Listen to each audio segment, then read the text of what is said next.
Holly don't hit that home run though, I think it stays in. Yeah, Holly hit the home run. Once I place the bet, I got to take a look at the full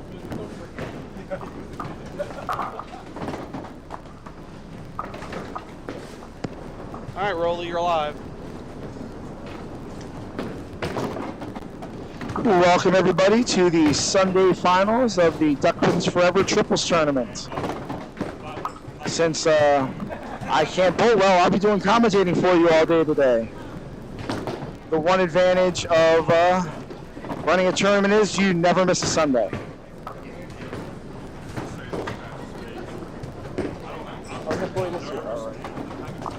I'm going to start out today by thanking Dave and Nick. I actually changed the name of this tournament a couple years ago to honor them for all the work they do for the duckpin community. And they've actually donated money towards the prize from the last few years. And I appreciate that even more. So all the teams in this tournament are bowling for a $1,000 first place prize. The least amount of money any team will get after if they lose this round here is $200 a person. 14 of the 15 teams that made the finals are bowling right now. The top seed, Team Watson, is the only team with a bye. They will enter the tournament in the next round. That was slippery shit.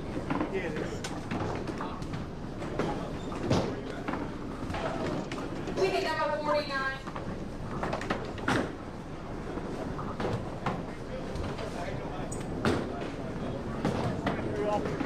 Okay, I'm messing. Yeah. Yes, sir. I give you all the information you want. I don't have a flyer for it. I'm not sure what date we're going to start yet. I'm waiting. Everybody, they're going to tell us don't bump the camera. So don't bump the Coach, what camera. did you give us back? Here, take my card. So, I personally run it and everything else. My name's Steve, I'm the owner here. And I run the league and I'm the secretary and everything else. I'll have the dates probably made up maybe by the end of the week. And some of the ones later in the year might change if we have tournaments coming up. Yeah. You start at 10 o'clock. It's 4 games against two different teams. We're done by 12:30, and I do not do any of the matches on a home 1 o'clock Ravens game or a pop win. But most league bowlers, yes. It's $60 a week per person. And I believe 48 of that's prize money. And keep your same average you enter with the entire season. Your average you enter with is the average for the whole season. Yeah. Because we only bowl 36 games. We only bowl like 36 games. So nowhere yet. You won't practice after the ship's over. Yeah, you have a few minutes to do that. That's your money for being top seed. And you're gonna start bowling on 11 and 12. That's where your first match is.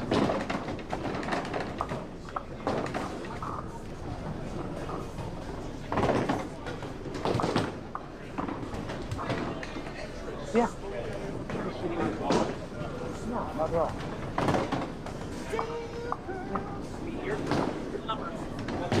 Yeah. Let's pull that up and I put the thing. So the matchup you guys are going to have on TV this game is going to be Team Boyle, which is Greg Boyle, Matt Kruger, and Zach Richards, versus Team Brown, Haley Brown, RJ Hodges, and Chuck Cook. This is a really nice comeback for Chuck Cook. He tore his Achilles in this event last year, and so far so good, has not done that this season.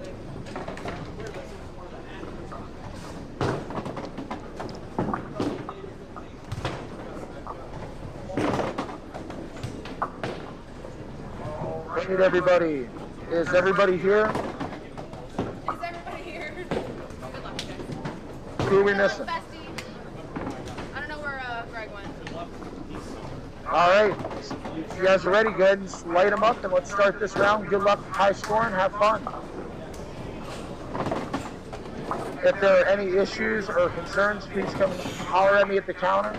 If you need a reset or anything, hit the call box button on the score table.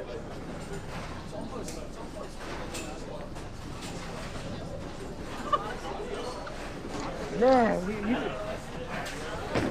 Man, you just got Mark Hamilton.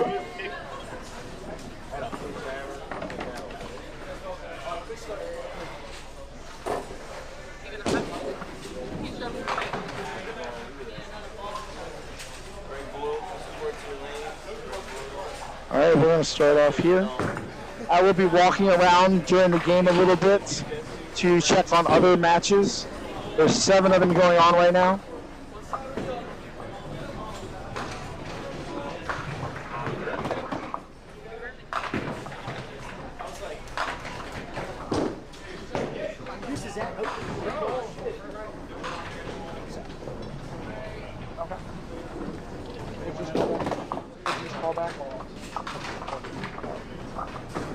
Deadwood by hand on 21. Deadwood by hand on 21. They're not. What do they do? After this round's over, it's going to take me a while to reorganize everything. So I told them it's one more. That's later than I should, right? I'd have fallen asleep. Everything to do is I did everything at home. I did the play clean.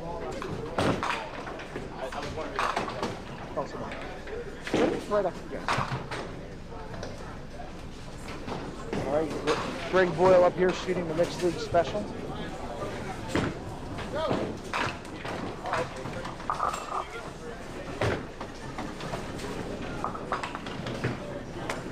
We've already had some really good bowling this weekend. Holton Goo broke the old 9-game world record. He averaged 174th of the day yesterday at Walkersville. And that comes a week after breaking our own house record here in the Pop Wood and shooting 1031 for 6.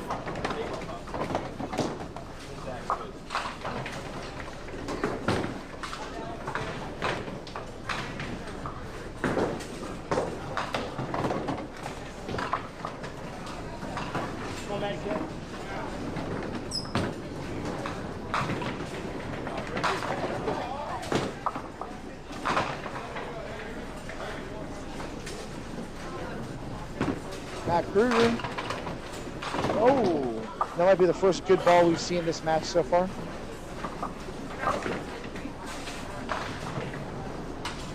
Nice to see Matt back in action. Ironically, Team Boyle actually had 2 changes to the lineup in the last week due to injuries. Mark Schwabline and Winnie Schreiber both had to back out due to leg injuries. Winnie hurt his knee and Mark hurt his ankle. Looks like the substitutes have done very well. All right. Matt Kruger with a nice spare. I also just noticed that I didn't see Zach bowl. I'm hoping Zach threw a good ball for that strike in the first.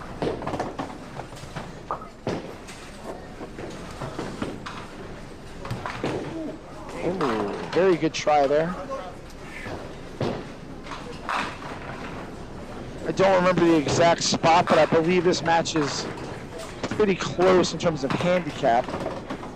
And currently, Team Boyle has a 2-0 lead in the match.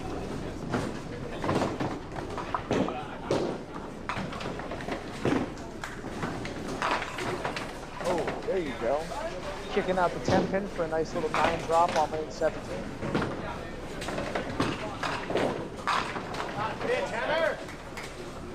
Really nice ball by Zach Richards, beating the 10 pin.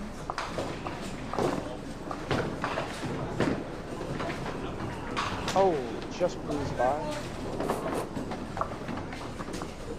Could have fit a sheet of paper by that one. Get over there. I have a whole stick, a lot of 19 up here. This is why this game's so hard. You've got to be very accurate every single thing. There's very little margin of error. There you go. All right, especially shooting at the corners. God damn it, you make that?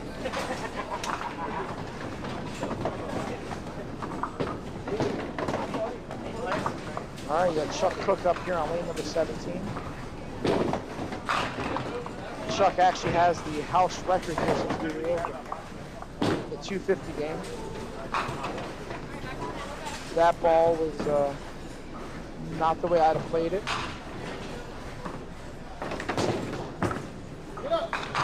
Great. Whoa. Better ball than that. That was a pretty decent hit. Leaves a 7-10 on 18th with Greg. Chuck with a chance at a spare after throwing the ball in the parking lot. Congratulations on being top seed, Cody. Nice bowling yesterday. Oh!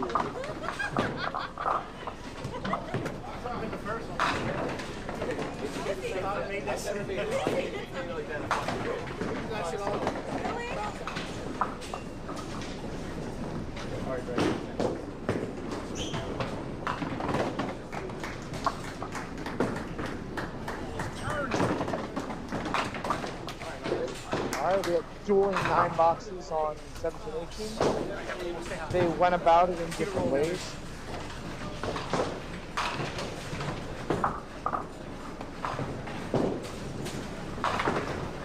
Alright, RJ Hodge is up here on the left, Matt Kruger on the right. RJ working on an open frame, Matt on a spare. Oh, RJ comes in heavy. 8 drop, leaving the 2-4.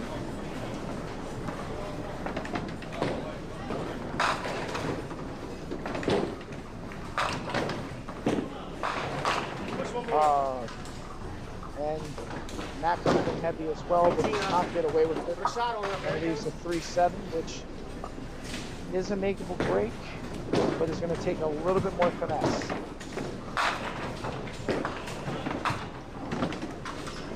RJ covers up the 2-4 nice and easily, leaving little no doubt there by crotching it.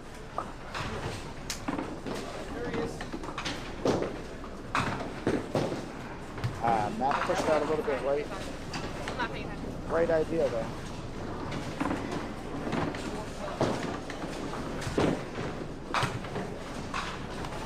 Alright, 9 box for Matthew, 2 frames. Team Boyle has 2 marks, Team Brown has 1.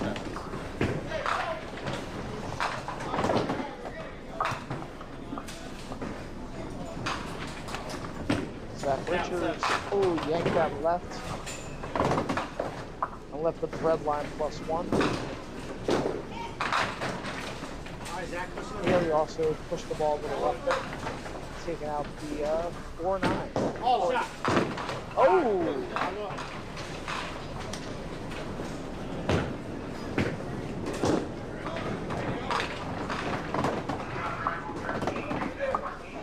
How you balling so far, Dave? David Hughes, 2 spares and 2 frames.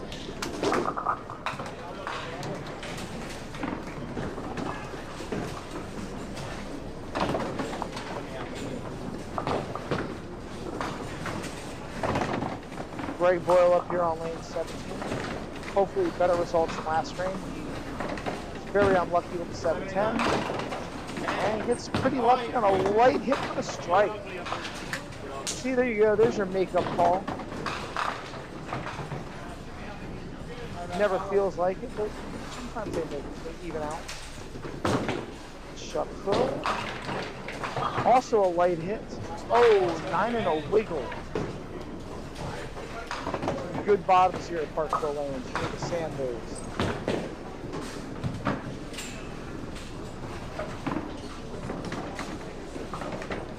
Kruger up here on an open frame. Oh, got that out light. And did not get away with it.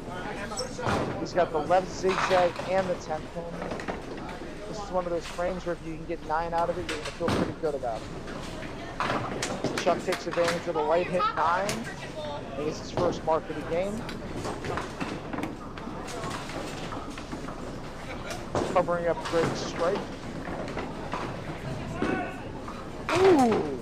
Oh, really good idea by Matt there. Caught that light on the outside. That pin just didn't take anything with it.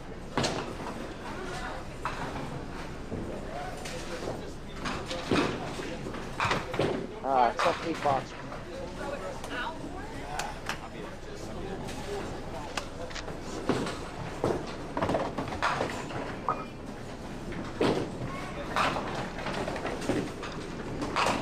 Oh, RJ, very high in the middle, at least 3 and 2. 5 count there for RJ. This is makeable, but it's a little tricky.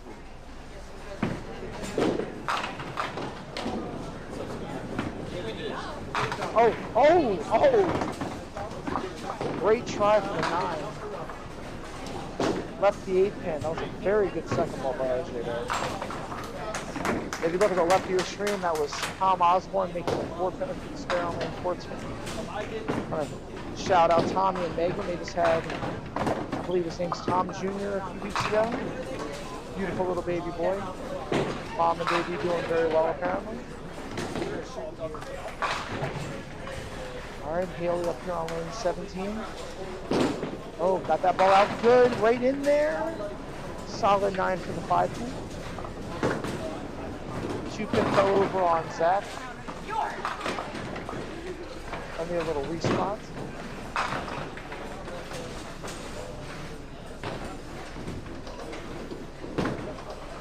All right, Haley, 5. There you go, she got that one there. All right, now all 6 of our bowlers have got on the board so far in this game. Everyone's got at least 1. Actually, everyone's got exactly 1 right now. Zach gets the 2, he does. Little high and tight mixer for the strike right there on 18. Look to your left on 14, Jay Davis is going to spare. All right, Chuck Cook up here on 17, working on a spare.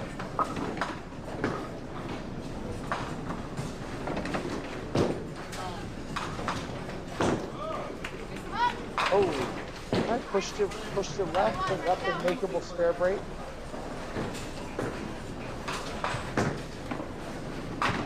Those of you that noticed, Chuck is a wrong foot bowler. Oh, good ball by Greg Boyle for the strike, catching that double.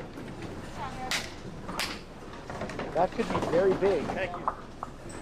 Chuck is actually, when healthy, one of the better wrong foot bowlers in the country.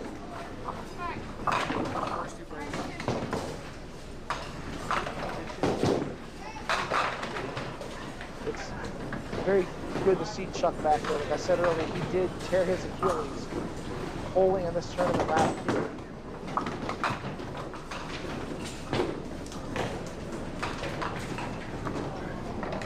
Right here. I don't know if that was your first ball yet, or if you had noticed. Wouldn't have shocked me. I was Huh. I don't know if it was or not. It didn't seem like it would be.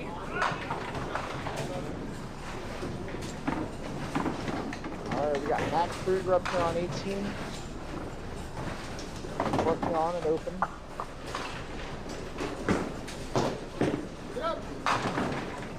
Oh, back door. Oh, all right. Push that left up to 1-7. With Matt's ball spin, I would try to shoot this inside, let the ball will take it out.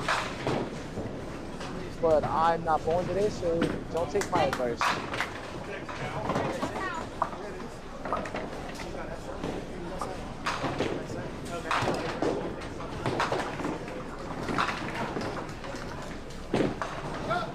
Oh, well, he tried. Just missed that on the inside part. RJ left me 136, which is a notoriously hard spare break to make here.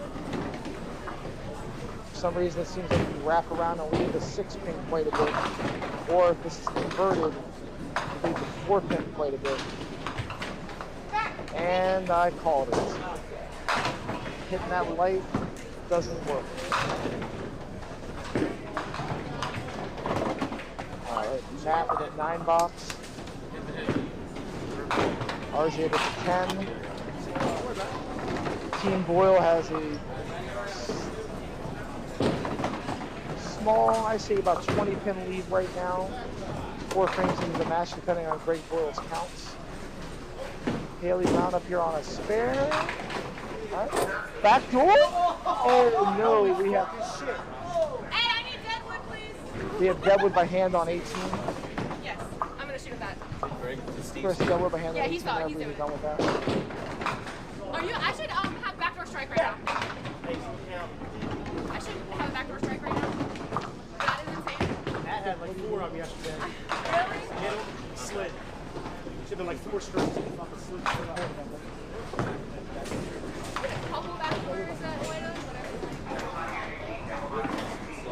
Yeah, I did that once or twice yesterday too. I said something to Carmelo, and I didn't call it back. Because when we were bowling on 11 and 12, I noticed something.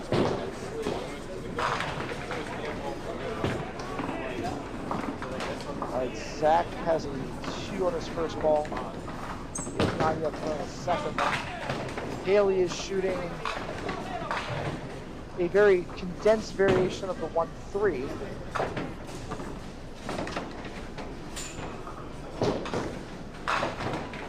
Take advantage. She did. And crushed it.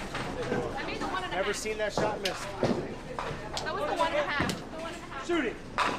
Oh, come back, us. Covering the 8th there.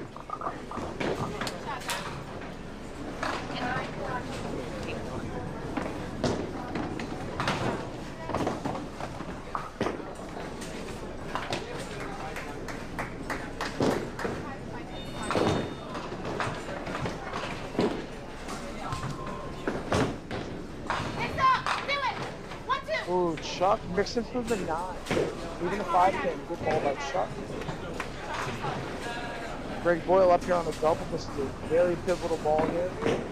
Another strike could give them a huge advantage. Oh, mixed. 6 count.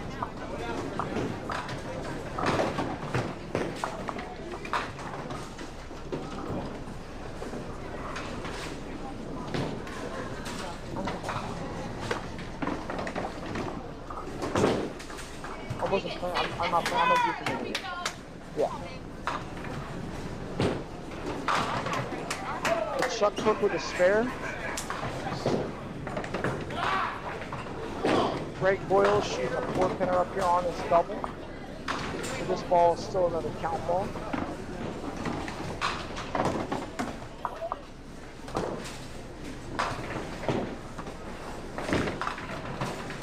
Ooh, ah. All right, so the 8 count on the second strike. If he can get his wood here, that'll put Gray on 70 in the 5th. All right, 69 in the 5th for Greg. First person this frame on either team to open. RJ up on the right, Matt Kruger on the left, both working on open boxes. RJ right in there, high again, punished with the 4-6.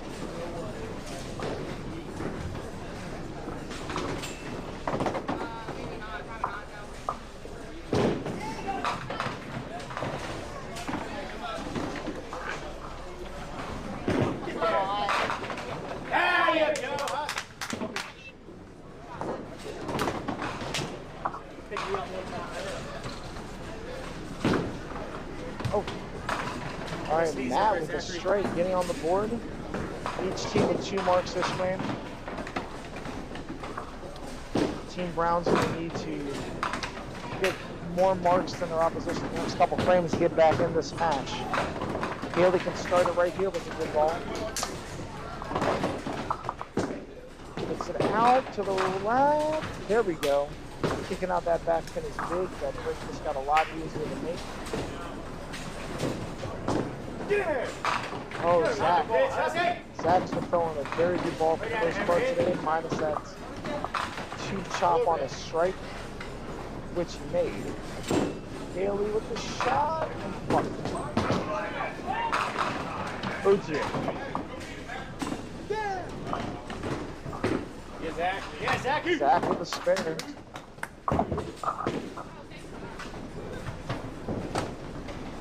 Haley breeze by for 8 box. Got Chuck Cook coming up here on the left. Greg Boyle on the right. Chuck working on a spare. Greg is on an open.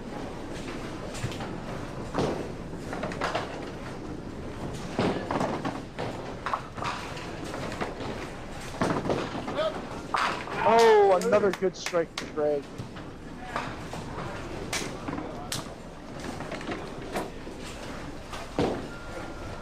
Greg has thrown 4 of his 6 balls so far tonight. in the pocket very solidly. He's rewarded with 3 strikes, but sadly out to a 7-10. Chuck did not get it back in the pocket, but it doesn't matter. That messenger took out the 1-3 and gave him the 4-7.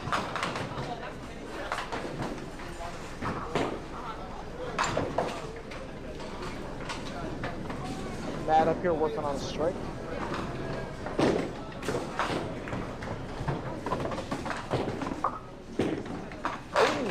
Oh, good ball. Very solid pocket hit for the 5-9.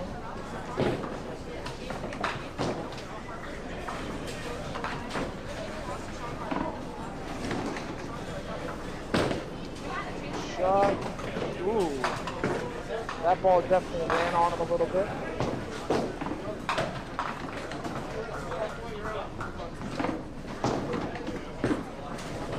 And Matt making the 5-9. Team frame for Team Boyle here. Oh yeah, I agree.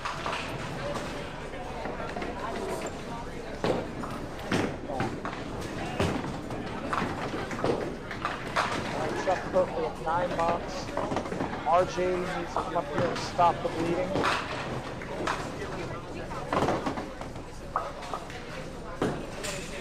Team Hodges, Team Brown could use a mark right here.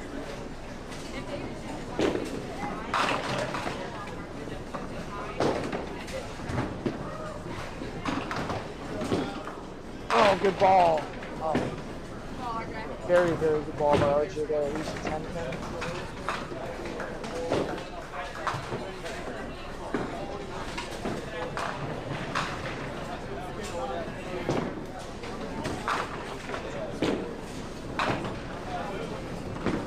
Oh, wow, that ball checked up.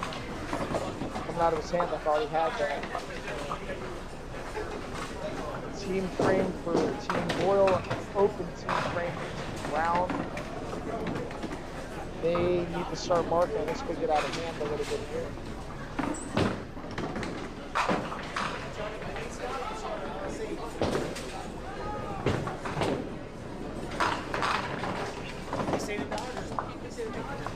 For purposes, Team Boyle is the 6th seed, Team Brown is the 11th seed. Oh, very good ball there by Zach Richards.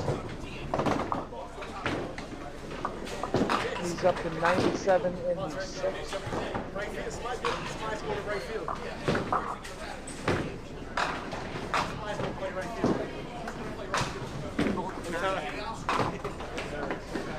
Friend of Travis Kelly. Kelly, he hasn't bowled in a couple of years, but he apparently got hurt. It was bad. He had 11 in the 5th.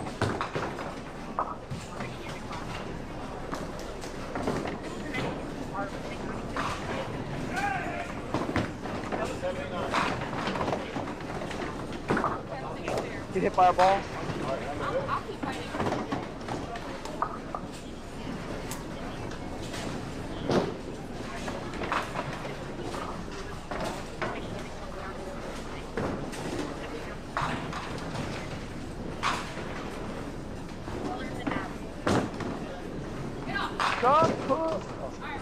Chuck Cook, nice ball for 9.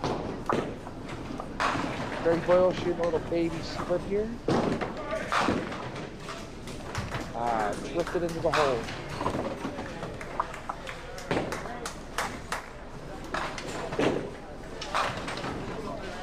If any of them are listening, I want to shout out all the people that helped me this weekend. Melissa Hartner down at White Oak, Nick Lloyd at Mount Airy, Tommy Miller at Walkersville, and Mikey Schaefer, always here making the sheets up for me and helping me here at Parkville. Also shout out to all the houses, Allison at Mount Airy, Sue at Walkersville, George down at White Oak, and the rest of my staff here at Parkville for everything this weekend. Couldn't do this tournament without you guys.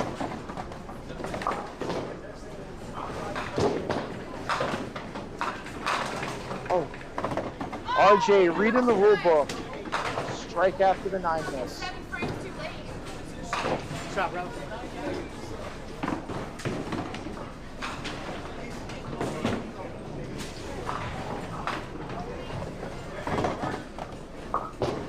Get there.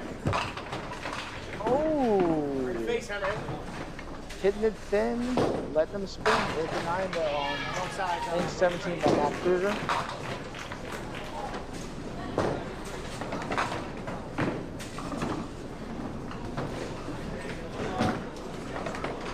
All right. Since these games are winding down a little bit, we're going to go on a bit of a road trip and check in on the other 6 matches. Matt making that single pin.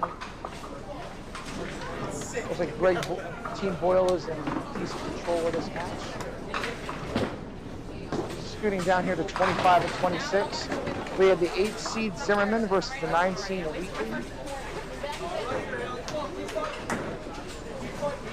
Looks like this match is very even through 7 frames. Same with the 7 seed Maurer versus the 10 seed Giafretta.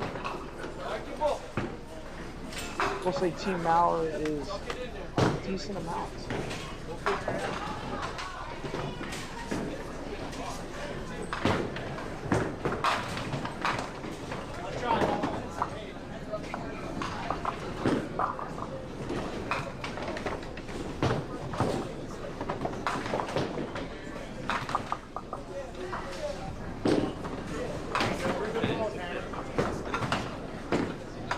Also, a 5 seed Davis, the 12 seed Davis is also a very tight match.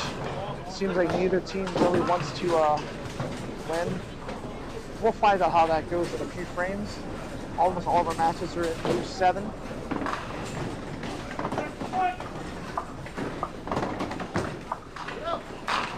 Down here on your feet prepare. Team Hughes, your Duckpins4Ever versus Team Cool. There's also another close match. Ooh, that AC's kicking. Oh dear.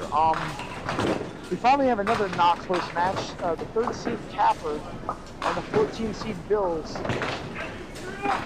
Actually, it's gotten closer. There's some very good matches going on here. Now let's go down here and check in on our top seed, our 2nd seed Team U, and our 15 seed Team Everett. And oh dear.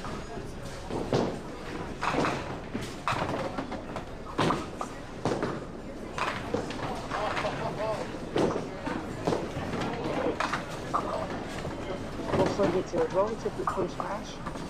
Colton Gu is struggling. He only has 132 in the 9th. Well below his tournament average so far.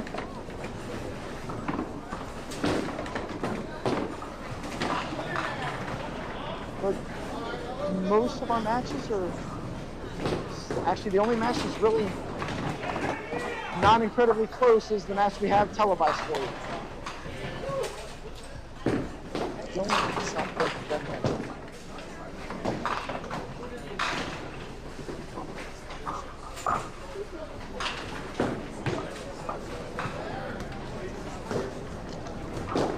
Can I get a sandwich? Do you have any eggs left? Can I get a grilled cheese with egg? Can I get a grilled cheese with scrambled egg? Yeah, man. 2 if possible. Eggs, not sandwiches. Alright, we're going to get back up here to the control desk and check in on this match.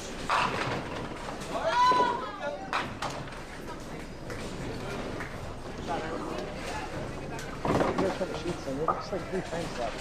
And the only match that's not really close is one we have on TV.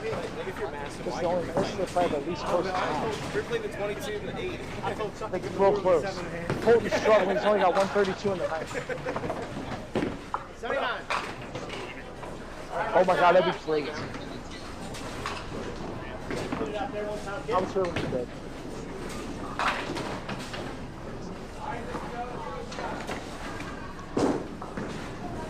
Alright, getting back over here.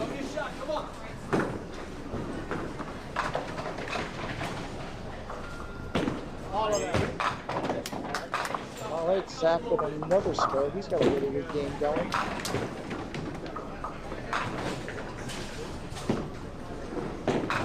Haley shooting the 2 and 1. Oh, could not carry it across. Oh, lady.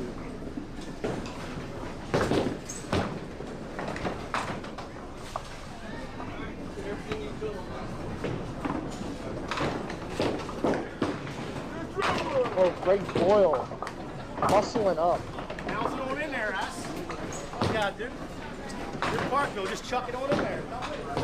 Greg Boyle's got more strikes this game than he did with me for all of Fed match.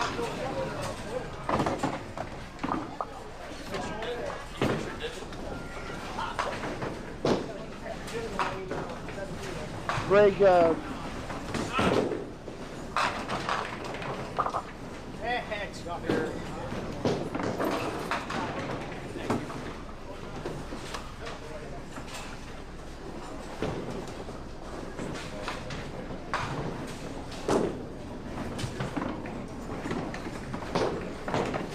Clay just told me he dedicated that strike to his friend Winnie Shriver.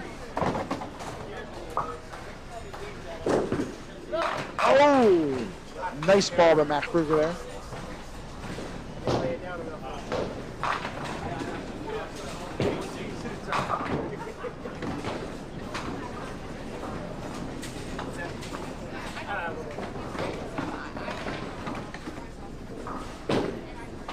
Going, sir.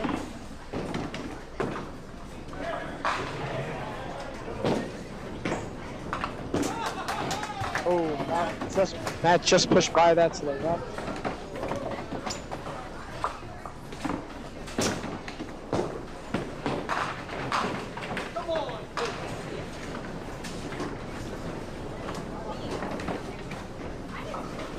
Just a reminder, boys, when you're done the game, please bring your recap sheets to the counter. When you finish the game, please bring the recap sheets to the counter.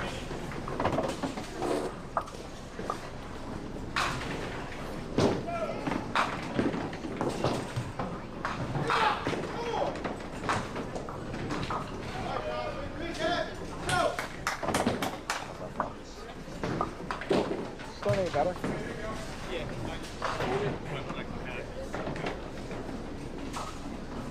It's got to be a nerve thing or something.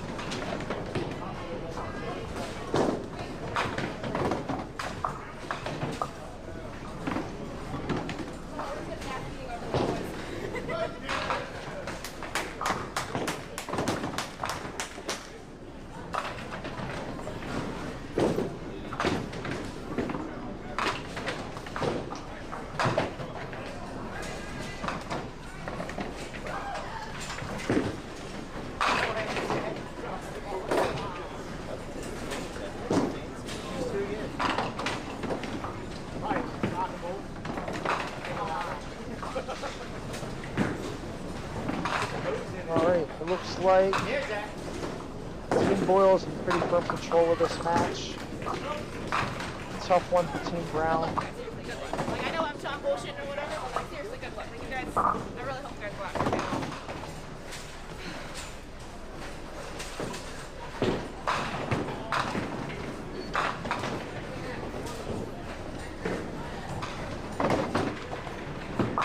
This game's at.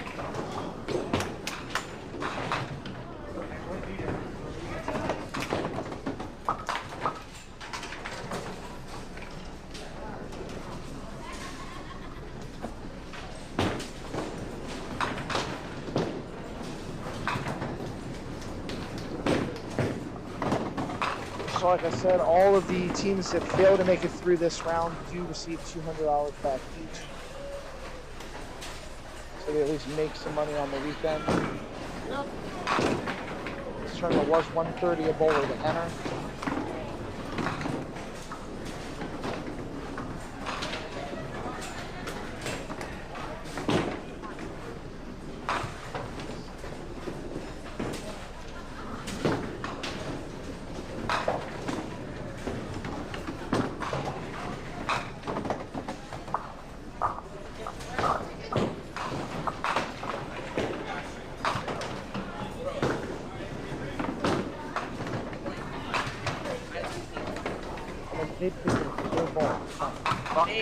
They were coming back.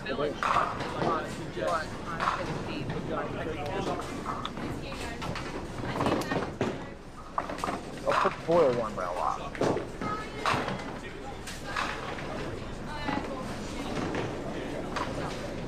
It's on the sheet below you. Well, we can't write them yet. I gotta receive it. It's right there. Rate sheet 6 next time. Thank you, dude. Do you want the money or should I give it to the boys?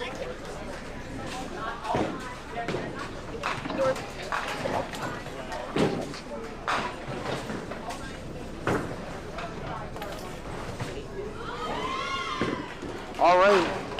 In our 2:15 matchup, Team Goo defeated Team Everett 431 to 413. I believe Colm had his low game of the tournament, 142. Sorry, second low game of the tournament.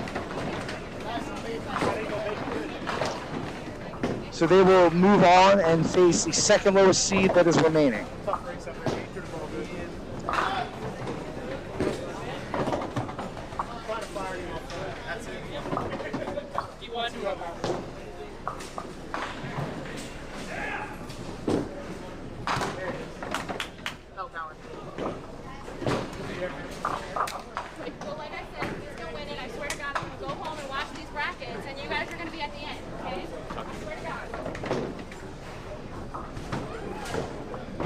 And the match you're watching, the 6 seed Boyle beat the 11 seed Brown. I don't have the final score, but I'll get that for you in a second. Andrew, take time over to have all your bowling. Here. All right. Team Mallard beat Team Giafreda. I really hope I didn't butcher that too bad. 447 to 406. So the 7 seed moves on.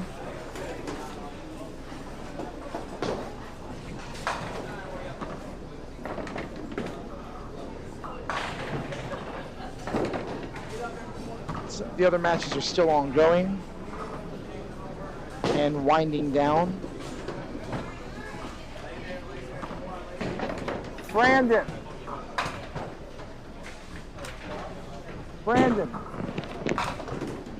Watson. Jordan, you have to Jordan throw some over on 17. You'll throw some on 17 and 18. Yeah.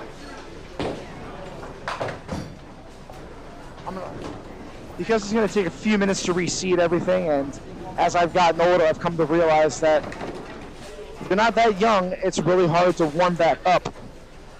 So I will be giving all the teams a few minutes to throw a few practice balls before we start the next round, because some of these people might be waiting for a little while, and it's a little bit fairer.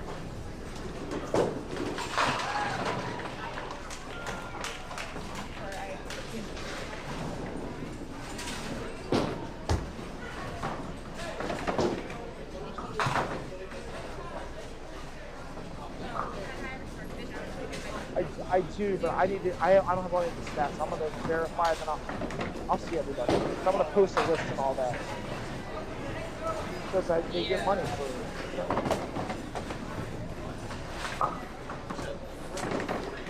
Yeah, I will put on camera a picture of the bracket after this division and before the next division, so you guys have a good idea of what's going on.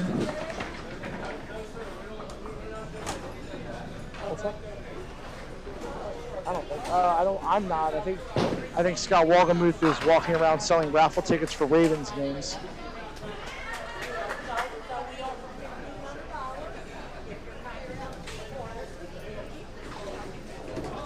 Okay.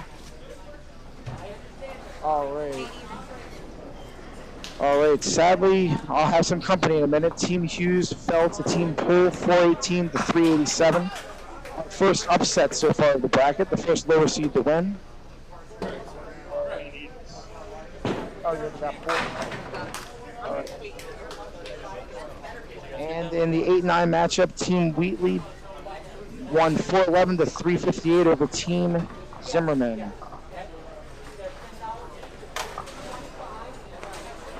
Okay, I'll give these to Kevin. Oh dear. In the 314 matchup, Team Carper dropped 505 on Team Bills, who shot 438 and I believe would have won all but one of most of the other matches.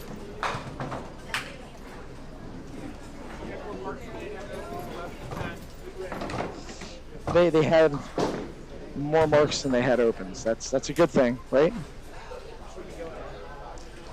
All right, so your winners: 2-seed Goo, 3-seed Carper, 13-seed Pool, 5-seed Day, 6-seed Boyle, 7-seed Maurer, and 9-seed Wheatley.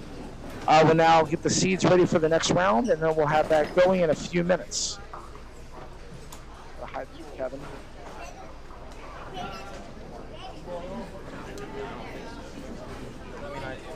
I did that one tournament where I never, that match was like 70-some teams, right? I never bowled a team outside of my division. And me and the Suns. Maybe y'all do Suns. Never bowled anybody outside of the division. I know it's all changed.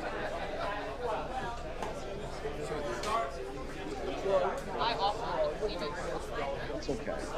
Yeah, right. I don't know if you reseed or not.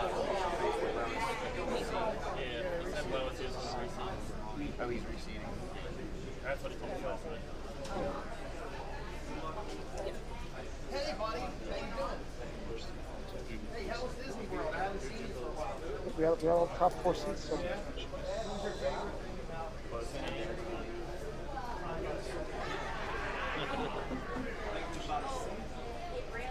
Yeah. Well, that's draw 7. Yep.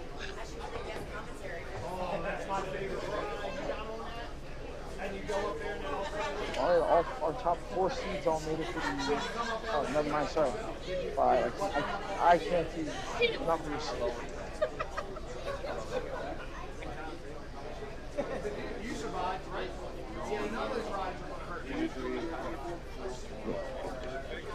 It wasn't broken. And it's not really that bad, but it's dark. Yeah, he's 19 and 22. I'm gonna announce it real quick. I just can't. I'm also handing people money out.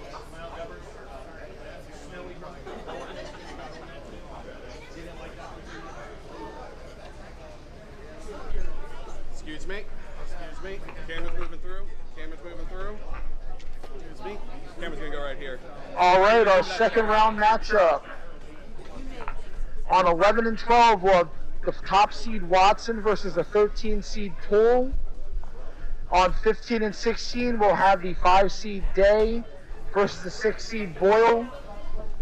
19 and 20, we'll have the 2 seed Goo versus the 9 seed Wheatley. And on 23 and 24, we'll have the 3 seed Carper versus the 7 seed Maurer. I'm going to turn the lanes on. You guys can throw a couple balls to get warmed up, and then when you're ready, go ahead and get started.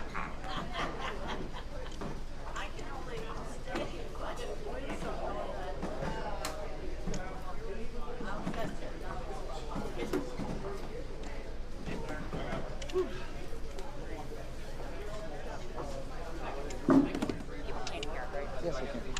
The other lanes that you Hold on one second. Yes. I had you warm up on it. I'm not going to warm up on that pair of lanes.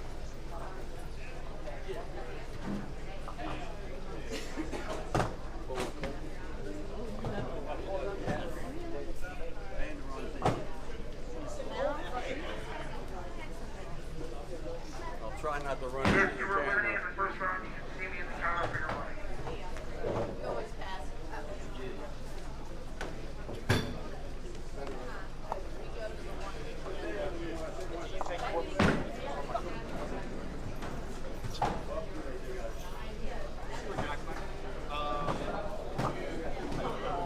I hope you didn't leave. Oh, you almost hit the camera over. It's like jammed in there.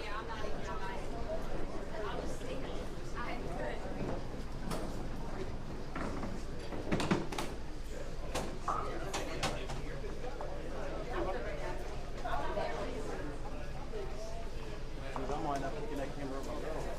Huh? I might have put that camera over by accident. I'll do that. Where's Rick?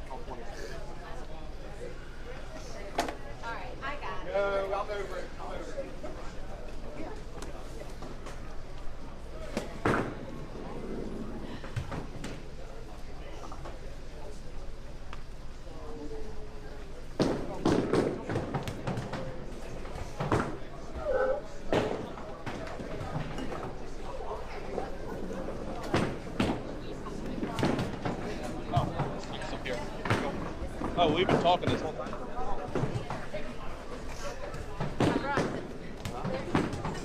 Cooler bag.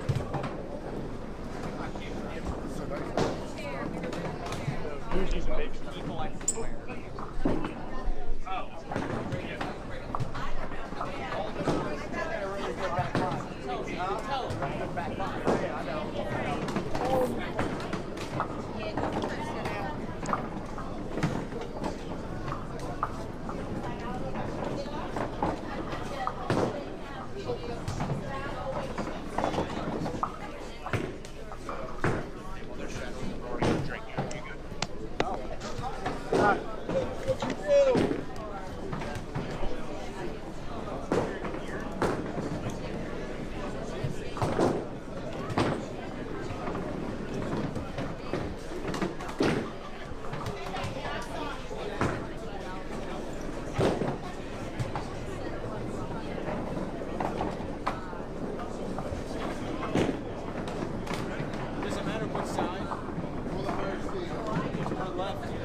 Where is my mouse?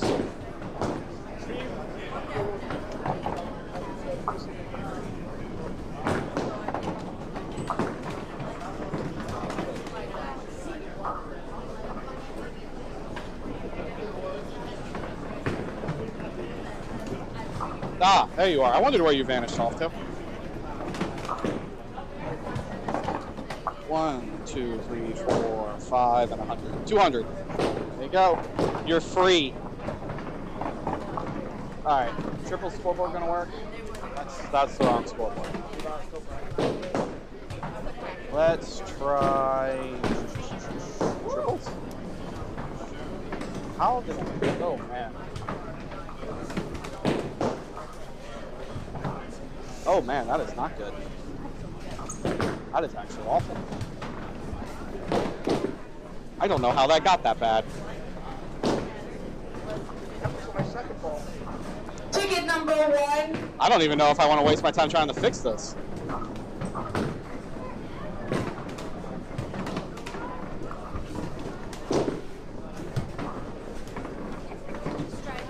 Alright folks, you're going to have to bear with me while I try to figure out what happened to this scoreboard.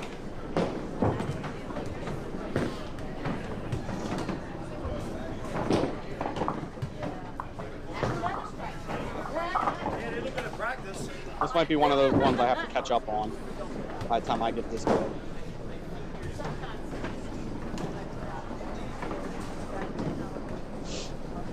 Do I need to take my mic off?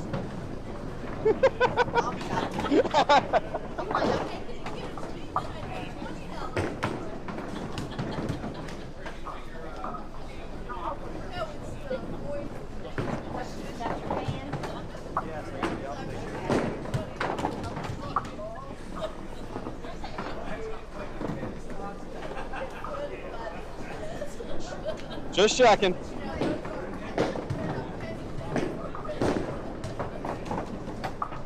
Nikki would be impressed at how bad this was off. How bad the scoreboard was.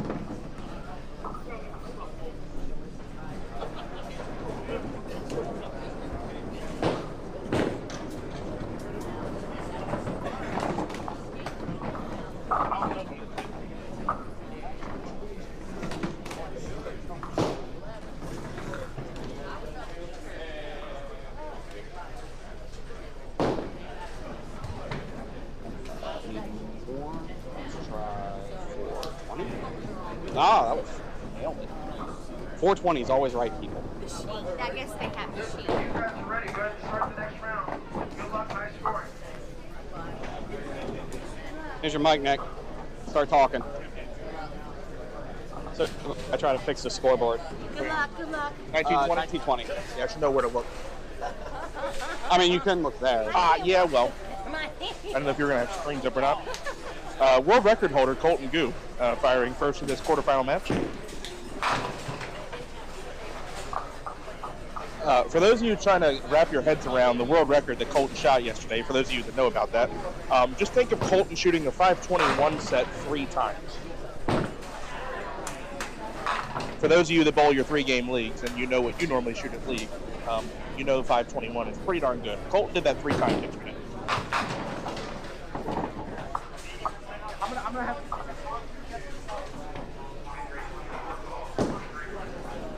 Oh no. That's not our fault though. Rick Riley, the leadoff bowler, going against Colton. We'll have scoreboard operational in a second. Second hole bowlers are going to be Xander Beto and Tracy Wheatley.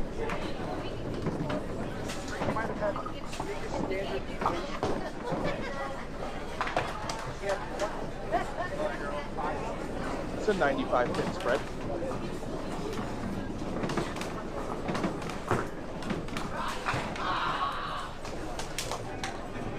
Okay. First frame for Xander in this quarterfinal. We are down to 18. Xander leaves an IHOP, 3-9-10. Okay.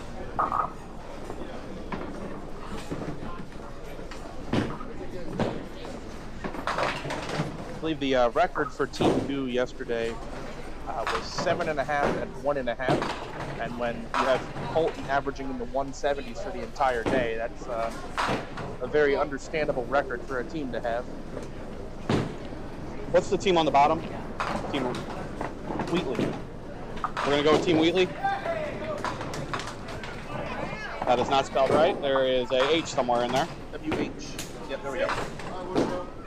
Xander's going to start out with a 10. And here's first frame. Colton at 9. Want the name first. Yeah, Rick. Tracy. And then Brian with a Y. Who is third on Colton? Evan Stevens. Oh, Evan. Okay. I've missed Evan. I especially missed him on Thursday night at Mount Airy Lanes when he was not in attendance. His substitute did quite well against yours truly. I think it's 79. JT Zimmerman. I had 320 the first 2. I lost them both. 28 and 79. Evan will start with an open frame. We'll have our scoreboard up here in a second. We're finished counting our money, getting the stream set up, and you know, some of us are eating breakfast too, for being completely honest. Well, you should have woke up before 11. No. There's Nick o'clock somewhere. Nick o'clock somewhere. I'd like to thank all those on 895 for getting out of the way. All right, scoreboard is locked and loaded. There we go. Big spread of handicap this game is 51 pins spread to Team Wheatley. Dave, how do we think replay is going to work? It's probably aimed too high. Want to find out? I do. We may be able to zoom a little bit, right? Now we can. It's on and didn't do anything. Good. That sounds about right. That's a deuce. Okay, there we go. Oh, hey, that's good. That actually looks perfect. I was worried we were aiming too high. 3. All right, I'm good. Great. So, talking to Rick off the air, Rick tends to have a hard time adjusting to the break at this house, and I talked to him about strategy, about ball choice and such, but of course Dave and I are familiar with the break here. We just ran into it, that the ball that was in the pocket yesterday was on the front of the head pin today. But Rick will take a 9 box there. Colton 9 as well. No marks yet for either team. Want to answer that? Like this here? Yep. I believe they got knocked out. Yeah, team Phillips. Jufreda. Phillips. I think that's how we say it. They did lose in the first round.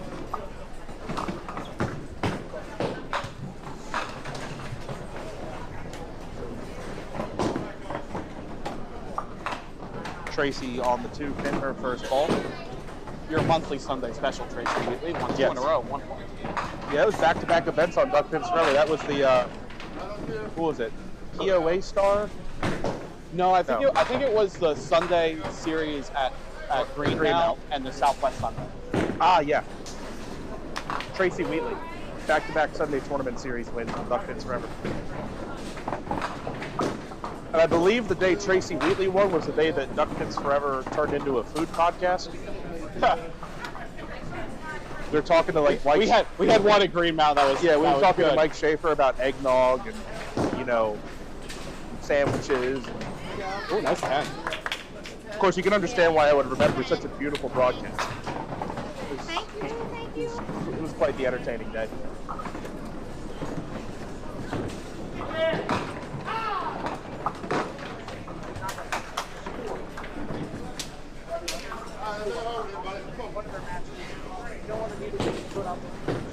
I had that. I had to put the scores out at Mount Airy for a match. Shout out whatever 2 teams those were. Overall, I did an okay job. They're both Walkersville teams. They don't do math very well. So. I just needed them to read. Nope. Not going there. So all open frames to the start. The first 2, well, for Team Wheatley, 2 opens. 2 frames of opens. Evan collects 10 there. Brian collects 8. So Team Goose starting to chip away a little bit. The score is 134 to 85. So Wheatley up 49 pins, and they are being spotted 51. So 2 pin scratch lead for Team Goo. They do have a hit. They're at this rate pulling back 1 pin per frame, which won't work. They're going to need to pull back more than that and faster. As Rick bounces it off the side for 7. And your new 9-game world record holder, Colton Goo, is off the head pin again. I will say, I'm going to try to look up the house real quick. It's January 14th, 1989. Steve Ivarone at 1535 at Town Hall Lanes in Rhode Island. You can call that now 1563 for Colton Goo on June 28, 2025, Walkersville Lanes. We also put our house record for 6 games last week. 1031. Yeah. I believe that's higher than, I did a synthetic Pop Witten record from Mount Airy. I think ours is 1012, 1025. Yeah.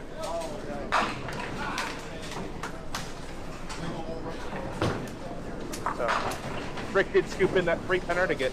No, No? that was only 10. I thought it was a spare. Pardon, 10. They celebrated like it was a spare. You sold me on it, Dave. I sold myself on it, so played myself. A bit of housekeeping. Alright. Gonna get ready to resume the 3rd frame here. So no marks yet for Team Wheatley, and it's gonna be the first spare fill of the match for Xander right here. Nice ball for Tracy, leaves a solid 9.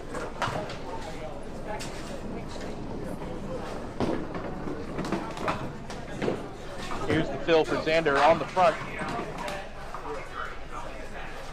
Fill 6, 2, 3, 6, 10. I feel like that breaks a Parkville special. Yeah, I mean, I think part of that is punching the middle. You're punching the middle, but because if your ball's coming in with angle because of the high friction surface here, you're gonna have a continuation. Yeah, you're gonna shoot off.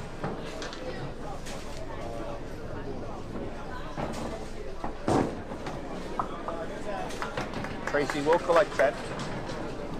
Tracy, a very, Nice safety pitch. Xander stealing 10 there. Tracy, a very simple style. Not fast, it's not aggressive, it's not a lot of break, but it's just straight up the boards. Oh, it is. Why wouldn't it be? No, it's just decorating. It's just decorating. We just put it there for show. And it's just got a couple lights on top of it. Pretty done. Right. Well, now Team Wheatley is on the board. Brian has thrown a strike in the bottom of the third. I don't know, Dave. I can't. I missed that strike because of that. It's okay. Evan off the side for 6 on his first ball, leaves a 1-2-7-8.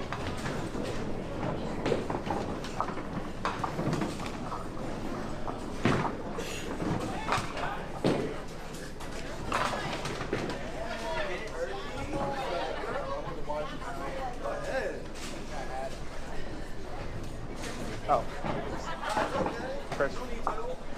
Lane 19, they need the 7 added.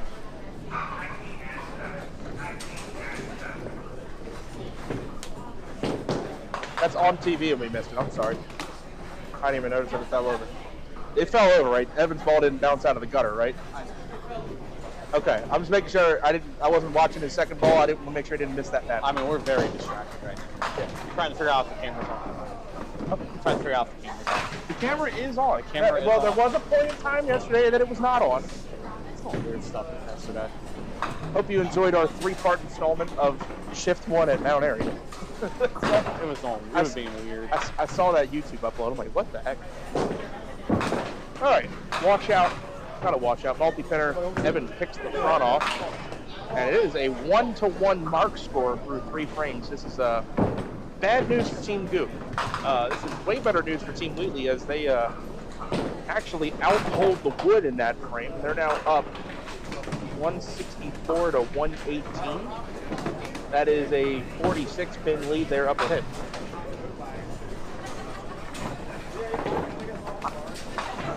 I should make a subtotal. I'd have to split this back up again to do it, though. Just subtotal there. Yeah. See ya. Goodbye. If you're wondering how Colton averaged over 170 yesterday, it was a lot of these. I wasn't there to see it, but I can imagine to average 171, you have to throw a lot of those.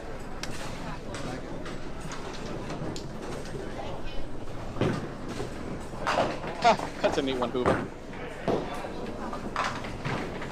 Oh! So, the leadoff bowler, Rick Riley, you can see on your screen right now, 19. He is going to be bowling Evan Stevens, Thursday Stevens League this week at Pooh Palace, down Airy Lane. And Xander, boom, backs his brother up, packs the pocket. This is what you're kind of expecting them and kind of what they have to have. See the picture-in-picture replay as Xander trips that 4-pitch from behind.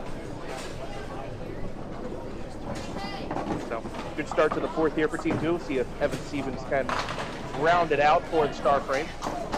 That's the word we'll use today, star frame.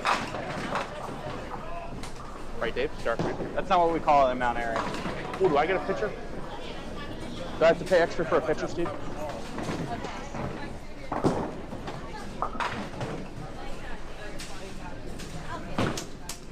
I can just see an owner's meeting at Parkville Lanes and Steve's like, I have to have pitchers. I don't care what they cost. Steve with his pitcher of fresh brewed unsweet tea. Help that ball. With maybe sugar added to taste.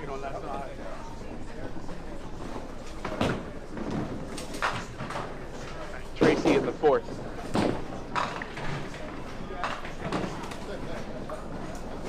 Five off the side. Tracy, person that in the tournament scene does start to get around quite a bit. He's bowling, he bowls 10-pin as well. She bowls a 10-pin league at Greenmount. She bowls, I think, a Duckpin league at Greenmount, and then Duckpin league at Mount Airy, and she does a couple tournaments throughout the year. I know she does most of their monthlies. The first time I saw her was I think it was a Pop Whitney at Greenmount, and I remember it was a very classic looking bowling jersey. Yeah. That's a very simple game. Gets up there, moderate slide, flips it out there. Takes a 9-box for 38. 4th. Evan Stevens looking for the star frame for Team. Can I get a replay of that? I'm going to replay that. Let's take a look at that left side of the screen as we get the picture-in-picture replay. That thing stood up in the gutter and almost fell on the side. Belt work subpar by Sherman, number 20 there. Yep. but it did its best. Evan will slide by the 7-pin. We do not have a star frame. Brian can strike here for even hits. Ow! Light splasher leaves the 9-10. That's where the pin sit in between them. No kidding. Steven takes 10, has not marked yet in the match. He's at 36 in the 4th frame.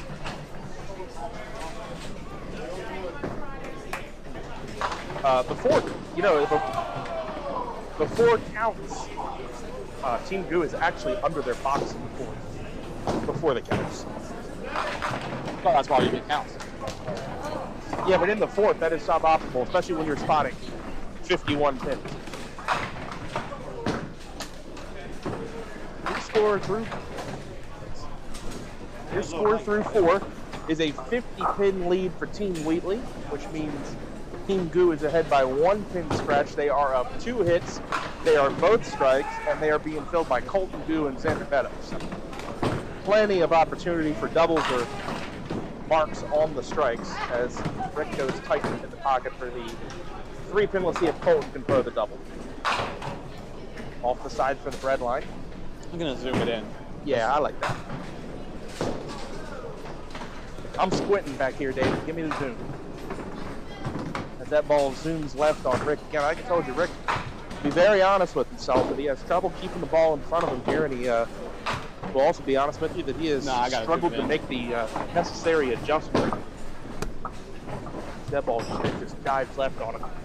And part of that, unfortunately, is just due to his ball speed. He has a lot of, he's what the 10-pin world would call rev dominant.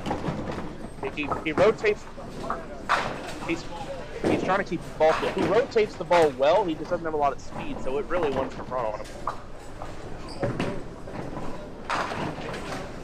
And I've always said about the high friction surfaces when we broadcasted it in a place like Glen Burnie as well, or Pinland. Yeah, Pinland, or even sometimes Suitland, that like there's nothing wrong with a high friction surface as long as you know where your ball's going to end up and as long as you can repeat it, because friction is what gives the ball the drive. You don't want the ball to slide into the pins more. Most often you want it to be able to roll and hit. What are you talking about? That works a lot. Yeah, well, so I say that David bowls league at Mount Airy, and he wishes I did the lanes with a hose. He wants his ball to go 60 feet. He wants to be able to have a sticker on it and have that sticker look back at him by the time it hits the headpin. Xander at the inverted 2-pinner did not get him to go.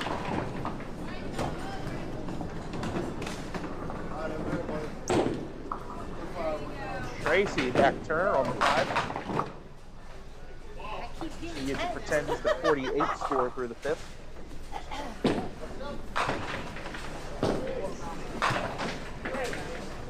What?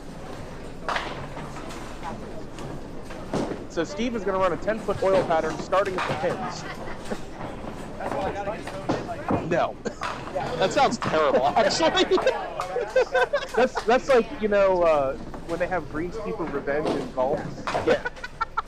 10 feet of oil before the pins, take the rubber off the walls, put fishing weights at the bottoms, and you would die.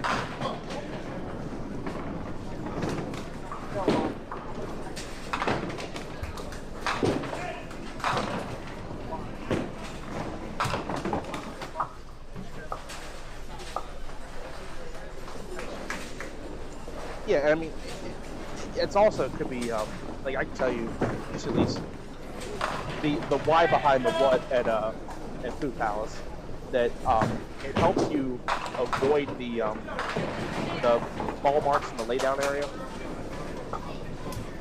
Our ball marks on the approach. Yeah, us too. I can't oil the approach. Those of you out there looking for lane conditioning advice, don't oil the approach. Also, don't start your oil pattern at the pins. Start it at the foul line. Maybe a couple inches past. Yes.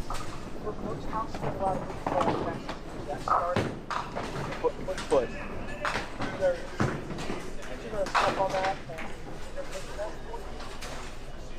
Yeah, I'll say our oil line at Mount Airy probably starts about 10 inches past foul line.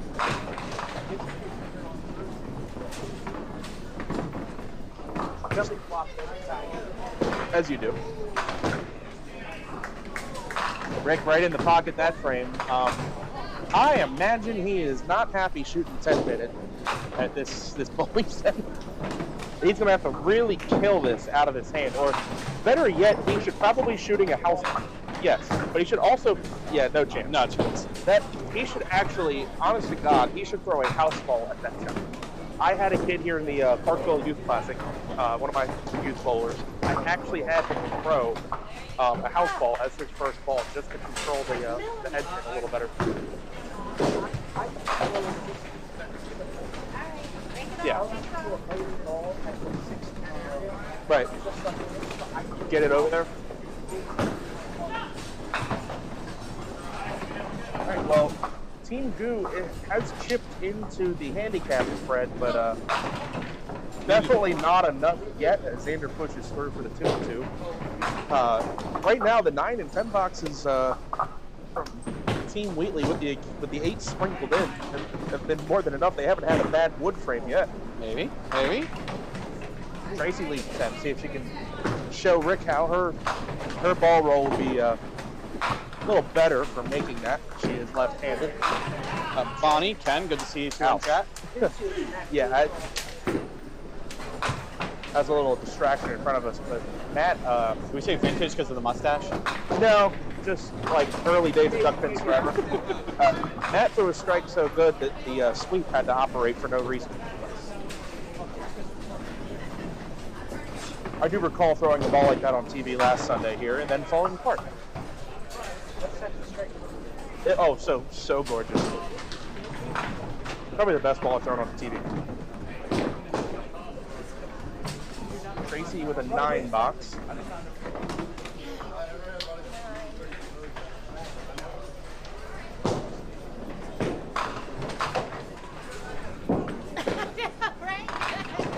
Evan Stevens off the side. He's left an 8-pin back there. Right? Did he? Yeah, he did. It looked like it had a sleeper back there. Ow. What is his average, Steve? Oh, yeah. And where does he bowl out of? Thanks. Nah, I don't think he'll bowl. He probably bowls out of Haggers now. Probably.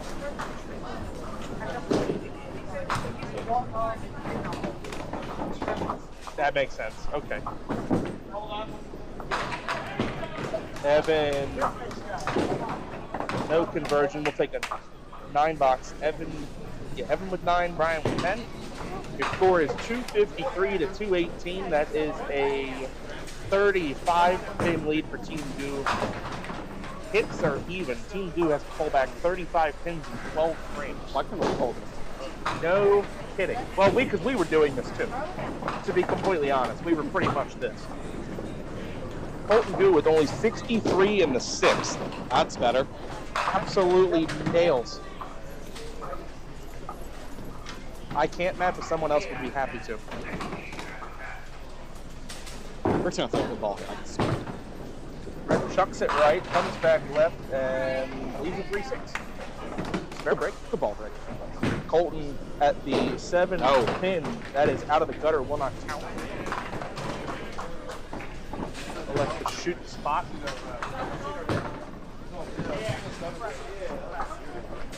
They're going to shoot the rack shot. We got better things to do. Just shoot the rack. Surface is our game, says Scott Wilker, board member. Rick actually missed right of target, and I did not know that was possible for him to do here. Colton is going to make the call. We will wait for them to put the number on the telescore. Yeah, you tell me. I thought he had it. I think he had it on the right side. Yeah. I thought he had it. You call it at home. Wow. Shooting spot. Yeah. I think that was a very productive change recently. And the thing is, like, they changed that in, let me say it was 2022 or whatever, they changed that rule a couple of years ago. But if we were going 20 years back and past in 2002, the court of public opinion on that might have been different. But, you know, the rules ought to keep up with court of public opinion and the modern state of the game. So,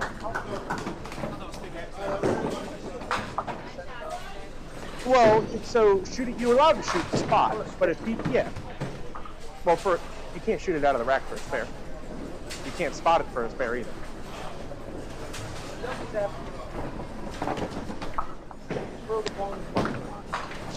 And you leave the head pin for a spare and hit the wrong button.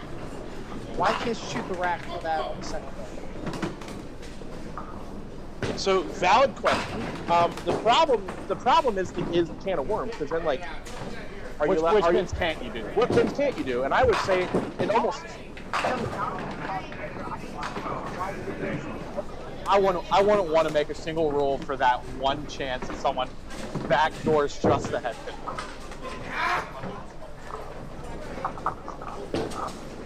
Well, Yeah. That's, Because you can hit the. You can hit. Thank you, bro. So this is where the automatic cycle crowd chips in and says this is why we have this. Which, I mean, valid point.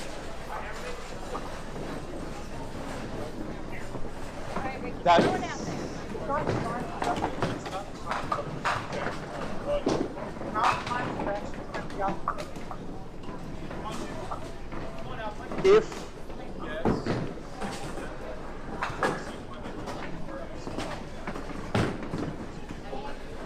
yes, and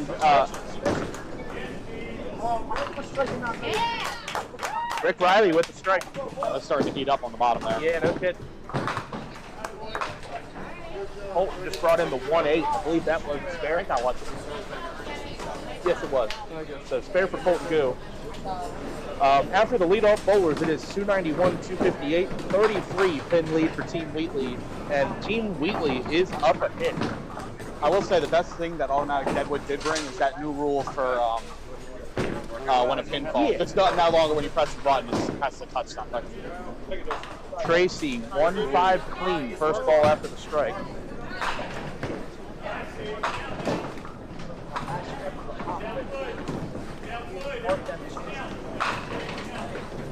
Xander, solid 5 on the fill. and strap those gutters. Yeah.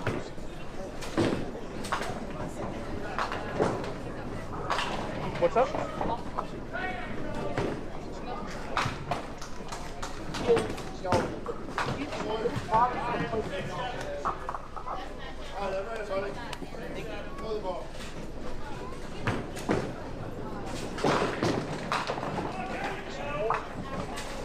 Yeah, I couldn't. Tracy does take a 6-on-7 count, an even 80 in the 8th, as Holton and Xander both go spare in the 8th. So good frame for Team Goose so far. They unfortunately are starting to run out of frames, if I'm being honest. Time to go is now, as Evan leads 1-2-7. Brian working on a spare here at 73 plus through 7. Hello? 2 more? So we were talking about as he pushes through, looks like there's going to be no extra action here. And now things are dead. 6 count for Brian. So we were talking how Rick Riley is a rev dominant bowler. Brian is Brian's the polar opposite. Brian is a speed dominant bowler. Evan collects 10. Brian throws the ball very hard. Does not rev it a lot. It's very flat out of his hand. It's very flat. It looks like a knuckleball coming out of his hand. I would say Bobby Stockman would lightheartedly not approve. Bobby Stockman loves rotation.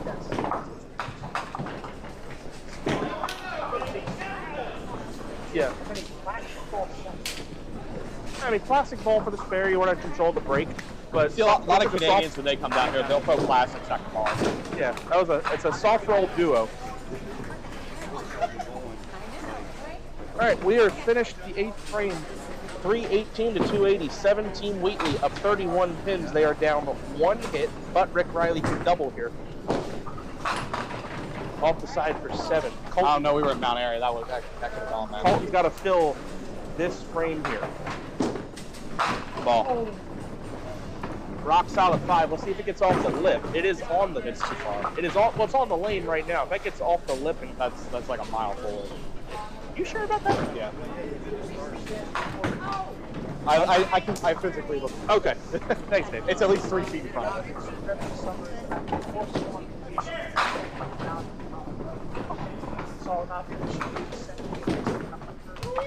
Time honored tradition.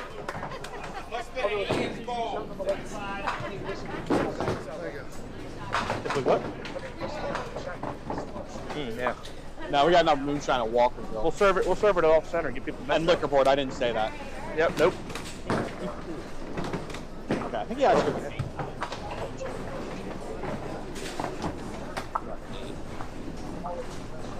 Oh, y'all. I'm sure it's got a lot of butter in it. Spare fill for Xander. Off the side. Back one. Takes 8. Leaves the 1-3. Sure.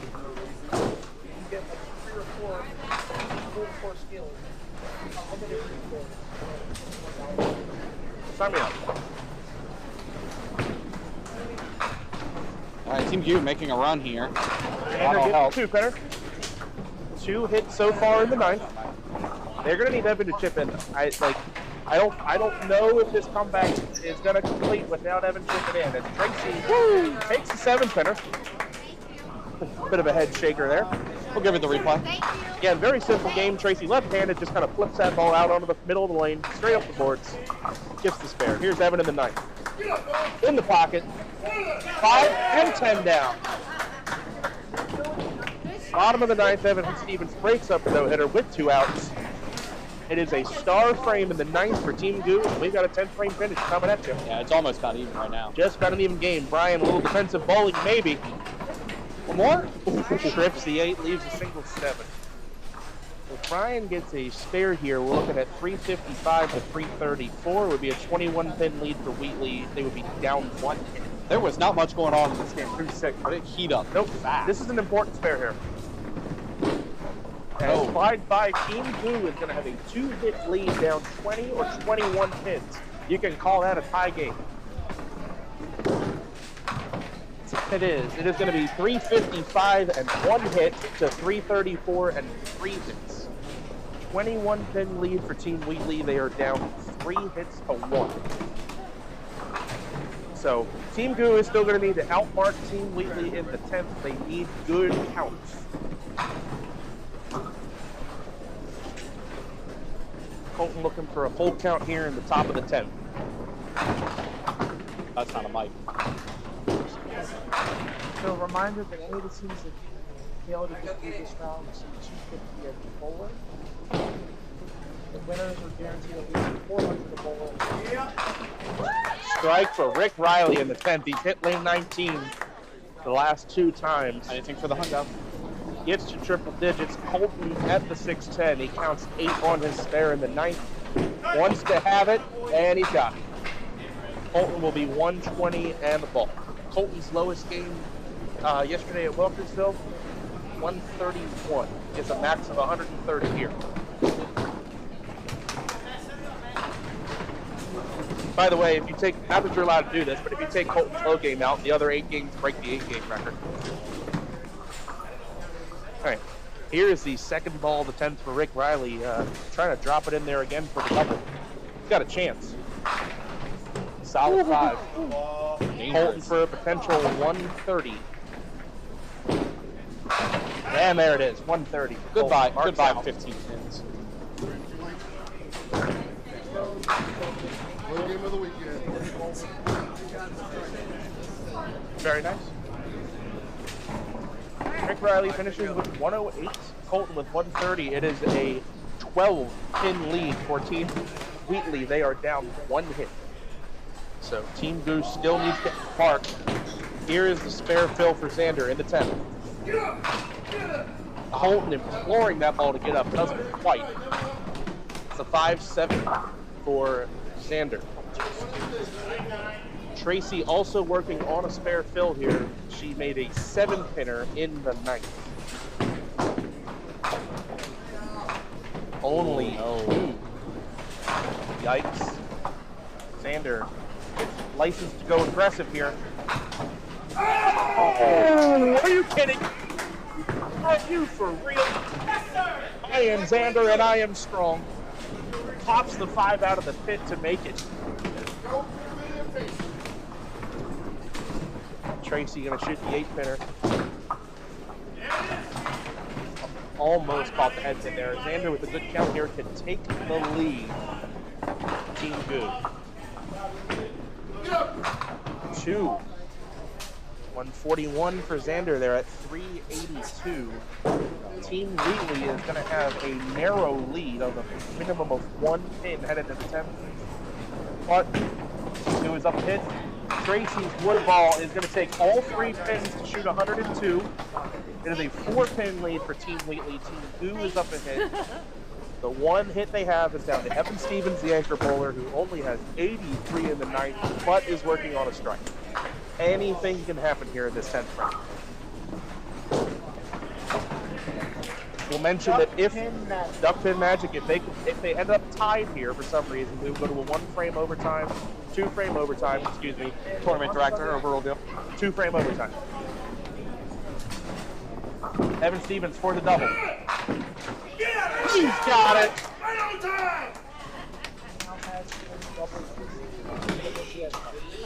Nailed the 1-2 pocket. 9 last to go. Ryan off the side for a 4-pin washout. That's going to do it. 10 under the sweep on 15. Team Watson defeated the 13 seed Pool 455 to 417. Ryan got to have this spare. He does not. And Team Goo has pulled it off, marking out in the last 2 frames. Full counts and a double by Evan Stevens, 9th and 10th. And Team Wheatley is gonna be sent packing. Brian finishes with 106, 395 for Wheatley. Team Goo already at 402. Well, that was the right spot for that. 7 more for Evan. Gonna make this look like a 120 the whole way. I'm aware. Fun fact, yesterday, Jack Farrow in the morning shift had his high game of the day in game 5? No. Game 4? Game 4. Game 4, he had his high game of the day in the 5th frame. He had 128 in the 5th. All right, your final score, Team Goo 418, Team Wheatley 395. What an exciting comeback there. Team Goo goes 8 out of their last 9 frames with marks to win by 20. All right, I'm going to go move the camera. They're on 15, 18, right? Should I know that? Should Steve know that? Oh, well. Okay. We will be moving the camera. Dave, you want me to go to break?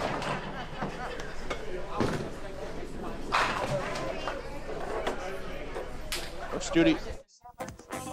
There we go. Make We're on your break. own duckpin magic happen this season at Fair Lanes. We have the times, the leagues, and the people to give you the best duckpin bowling experience possible. Fall-winter leagues are now forming at all Fair Lanes bowling centers. Come in and reserve your spot for the most magical year ever.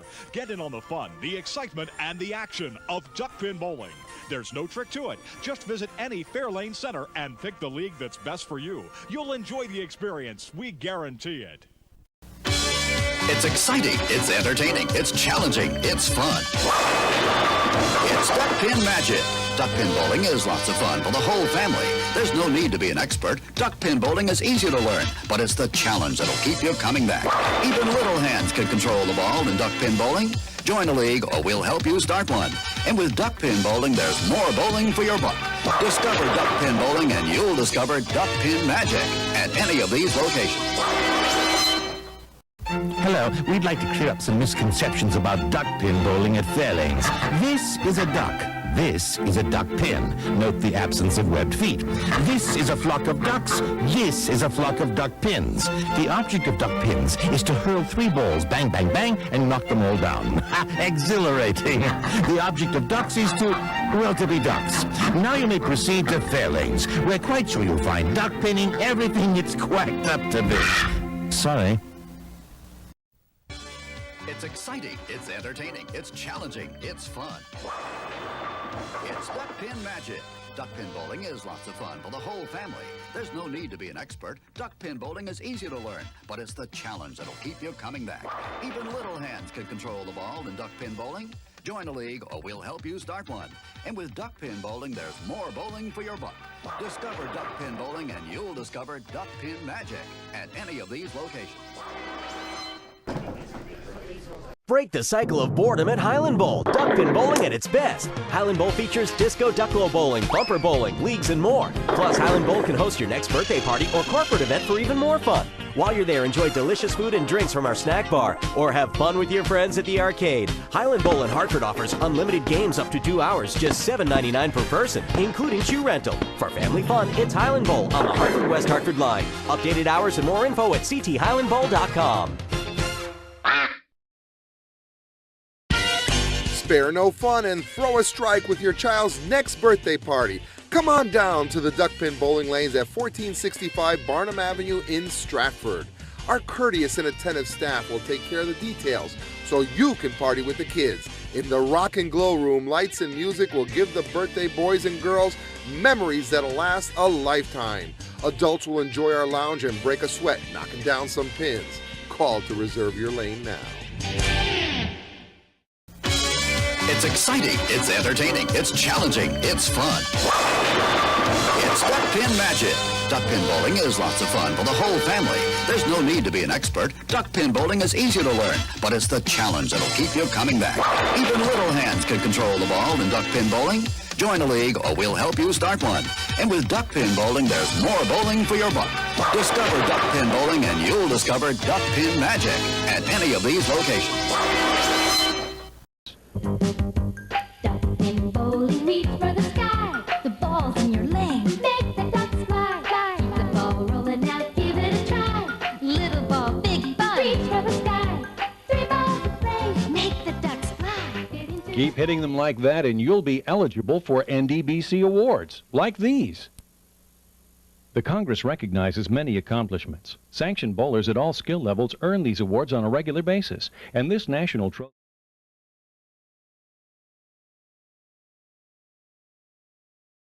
set up over here.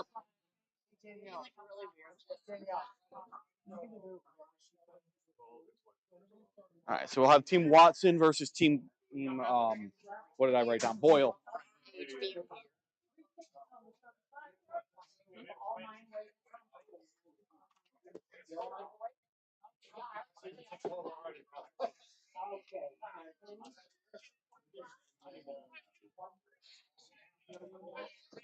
And in this,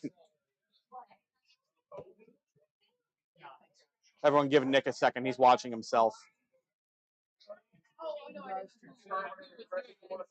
I just making sure I maxed the mic out, and I did. They didn't hear me yell. They heard everyone else yell. That's fine. That was pretty sick. By the way, I spent about 3 minutes trying to even out this camera, and man, did I nail it. Nah.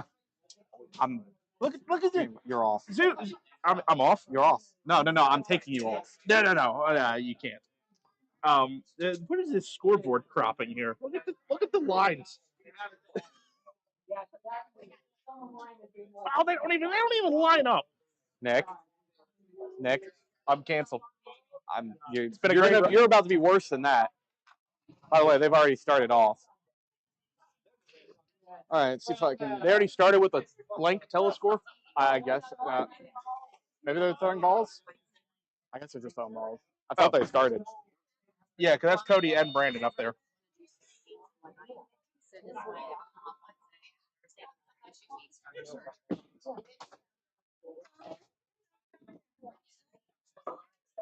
Here, Nick, just for you.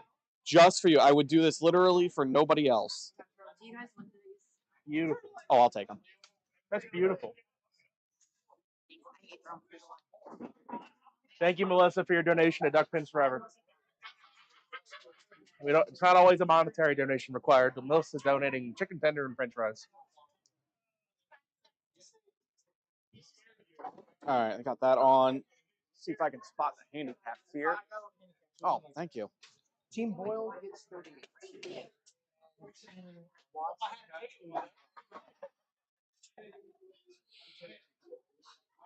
All right, Summer of Parkville rolls on.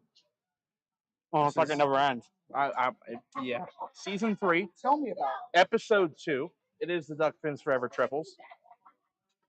This is not the finale, though. Don't worry. 81. We'll be back. Right, we're going to be back at some point, right? Do we have men's pro tour from here? Yeah. Yeah. So we have the last stop. It is the last stop? Yeah. What about Men's and women's. Parkville Youth Kickoff Classic? I'm still debating about doing that one. I might do And it. we might even have a bull roast that Saturday of the pro tour here in the bowling center. Oh, yeah. So, The ladies' tour's working on it. all the youth bowlers that might be watching this, make sure you or your parents blow up the Duckpins4Ever social media and implore David to be here for the Youth Kickoff Classic, because I know how much you all love Duckpins4Ever. We love you too. But if you want us here, tell your parents to bother us, except not while we're on the approach at league, because we're focused. Zach Richards going to get us started with a Dave Jones in the semifinal match. A reminder that if Zach is successful in converting the 2, 3, 4, 6, 7, 10 as Brandon strikes, Zach could win a Dave Jones signature edition t-shirt. Here we go. No, sir. Dave Jones shot wins again, as it always does, except the 6 times that it didn't. Hard to believe that it was just about a year ago we had our first live conversion right here at Parkville Lanes. It might have actually been this very pair. How many people do owe shirts? We owe 3 people shirts right now. If your name is Mike Mans, Bernie Hipkins, or Mark Klingelhofer, hang in there. Help is on the way. We'll get you a shirt soon. Dave, you got handicaps, right? Greg Boyle pushing through for 5 on his first ball. Interesting team composition. They got Zach Richards, Greg Boyle, Matt Kruger for the Team Boyle handicap of 38. How does that get 38? How does that team get 38? Listen, you know Greg Boyle's Mr. Team Tournament. He is no stranger to making Sundays and team events on Duckpins4Ever, and this is no exception today as he's in the semifinal on television. Greg looking for a wood ball here. He will start the semifinal match with 8. Anchor bowler for Team Watson, Keith Boyle. Keith Watson. I was about to say, like, even I knew that. Keith Watson. Oh, man, someone clipped that. I butchered the crap out of that. Keith Watson. Because it's Team Watson. Isn't there a Keith Boyle? There's a Keith Boyle. Yeah. Hey, Keith Boyle. Shout out Keith Boyle. Oh, thanks. Thanks. Oh, well, Chris's brother are going to start out with a 9-10. I can't resist. Leo's dad.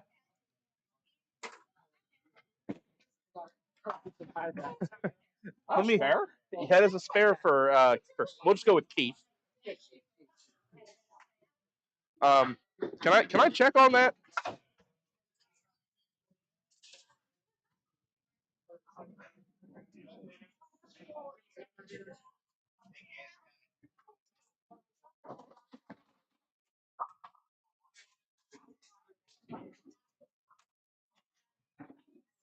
John, the other semifinal match is Team U, and I don't know the other two. I think it's Phil Dix's team.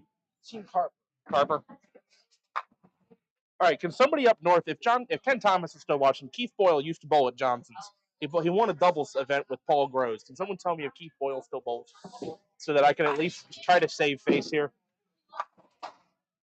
Pocket 5-7 for Brandon Watson. He was going for the opening double there. Chuck Cook rocking his No Bad Sunday shirt. You can get your own at www.sparebreak.com. I want to congratulate Chuck Cook on not injuring himself severely this weekend. No, sir. It's good to see him back on the lanes. Man's already won a tournament. Yeah, he won Southwest Sunday. Let's redo that. We want to do a DAP or a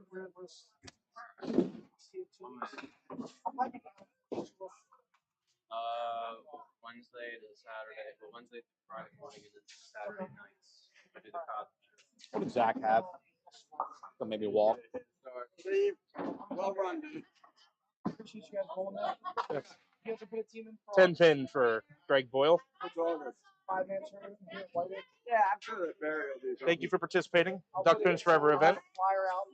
Thanks for you, man. I switched up my one ball and it did help yesterday. It didn't help today. Don't worry, I was talking about it. You can go back and watch it later. Dude, it's hard. Like my chicken wing, everything. Yesterday, Good to see you, Steve. Yesterday, it had a 180. I was told you spread from 180 to 85. I'll see you, gentlemen. Bowling Barry and them first. Going to 85 and we lost by one. And Barry said, thank you. Otherwise, we would have won the division. Oh. Yeah, one. Greg blew by the 10 pin there, going for the spare. Whoa! Cody almost stealing the spare there.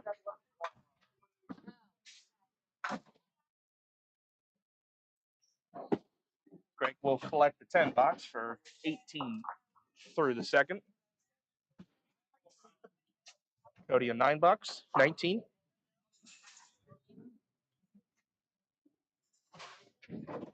Good to, I'll tell you what, he was on recently, sort of recently, a couple months ago. It is good to see Matt Kruger back on Duckpins4Ever. We had a bit of a lapse for a while, and had to take care of life for a bit, but glad to see him back on the lanes. Just finally he was bowling this weekend, last weekend. It was a late edition. Yeah, he still bowls some of the team tournaments and some of the Southwest Sunday, but he hasn't gotten out to a Pop Whitner Pro Tour. I get to do my first Southwest Sunday next week. Keith Boyle, Keith, oh my God. Keith Watson. Put his last name in there so I don't butcher that. The team name, Nick. I know. Keith Watson in the hole on ball 2. Get out of your way. Matt cleans up 10. For those of you that we'll call the diehard Duckpins4Ever fans to go all the way back to the beginning, a la September 2021. Our start here on Duckpins4Ever coincided with the domination run of Matt Kruger, where he was making like every cut. If he wasn't a high qualifier, he was just making cuts. The guy couldn't lose. He's throwing massive games. Thank you. I mean, he made a 5-7-10 split at Southwest. I remember that in a championship match against Matt and Stacy. I think he had like 550 for 3 before that. And then is, just pulling off back-to-back split conversions. He ran over Jimmy Mulvihill and actually his teammate, Zach Richards, at Mount Airy. He was just on an unstoppable run for what would have felt like a year and a half. So ironically, and then now we just seem to be in the Bernie Hipkins era.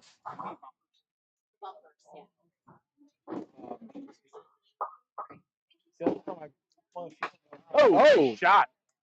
Brandon with the squeeze play on the 5 pin and shaves it over into the 9-10.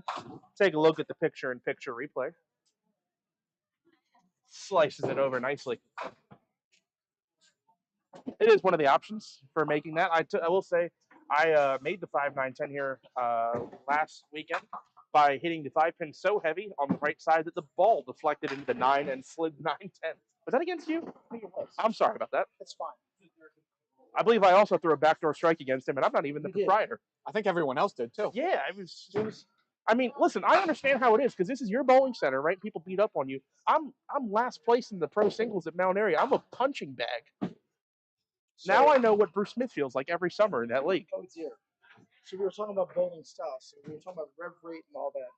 Brandon throws the ball very differently than a lot of other people. He kind of yoink. He kind of flops it out there. He's on the side of the ball and very, very much on the side of the ball, but it works for him, and he has gotten much better at it.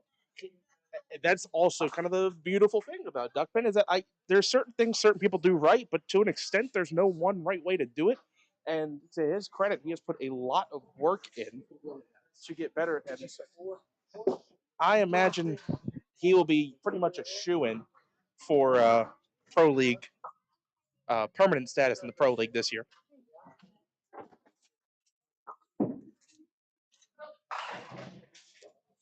Bottom of the third frame, it's Matt Kruger on the 2-pin. Oh, why not? And he leaves the 1-7. Mount Airy, that's just a head pin. Yeah, they go, nice ball. That's They go, okay, go get it. so in They go, only 9? that dominant run that Matt had, I actually got lucky enough to. Oh, no. Hello. Walk like an Egyptian. I pulled him the first game on a bracket at Pinland, and I was lucky enough to nose him out 193 or 4 to 189. And in all honesty and humility, he outbowled me. I just caught more strikes. So during the dominant He should have won that tournament as well. During the dominant Matt Kruger run, he had a second place finish here at Parkville. He lost to Mark Klingelhofer in the championship match. What? Painful. My story about that day is that I actually made the cut by 5 pins that tournament. I bowled Matt Kruger the first game of the day, and he had 60 in the 7th. And I'm looking up at the scoreboard like, is this even real? He was missing singles. He's blowing the middle out. I had like 92 in the 7th. It looks like I'm lighting the world on fire. I'm up 32 pins against Matt Kruger. He shot 110. He then went on to win the next 4 games and did not lose again until the championship match. Had he won, I would have been the only person to beat Matt Kruger all day. Shoulda, coulda, woulda. Zach Richards in the pocket, 5 off the wall.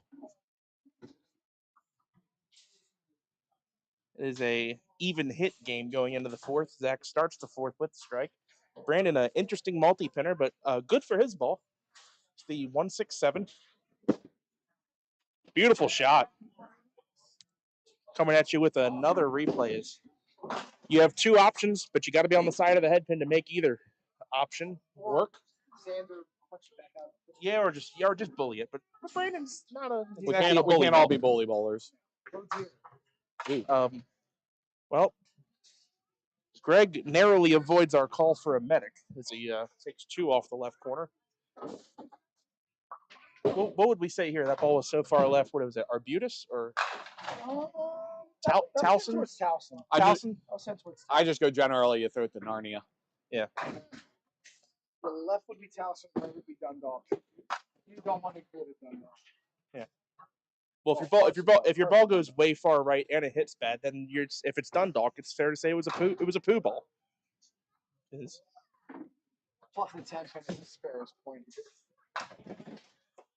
Dundalk, the home of missing bridges, poop, and Pinland. We love you, Pinland. Cannot wait to traffic. Pinland, or as we're now going to call it, Glen Burnie East. They have Glen Burnie's masking units, Glen Burnie's gutters, Glen Burnie's bumpers, probably their rental shoes. But boy, does Mount Airy have their hardware bins. We have our speakers. If you were in the market for 300 giveaway sprocket inserts, you should have gone shopping at Glen Burnie Bowl, because boy, did we have a deal.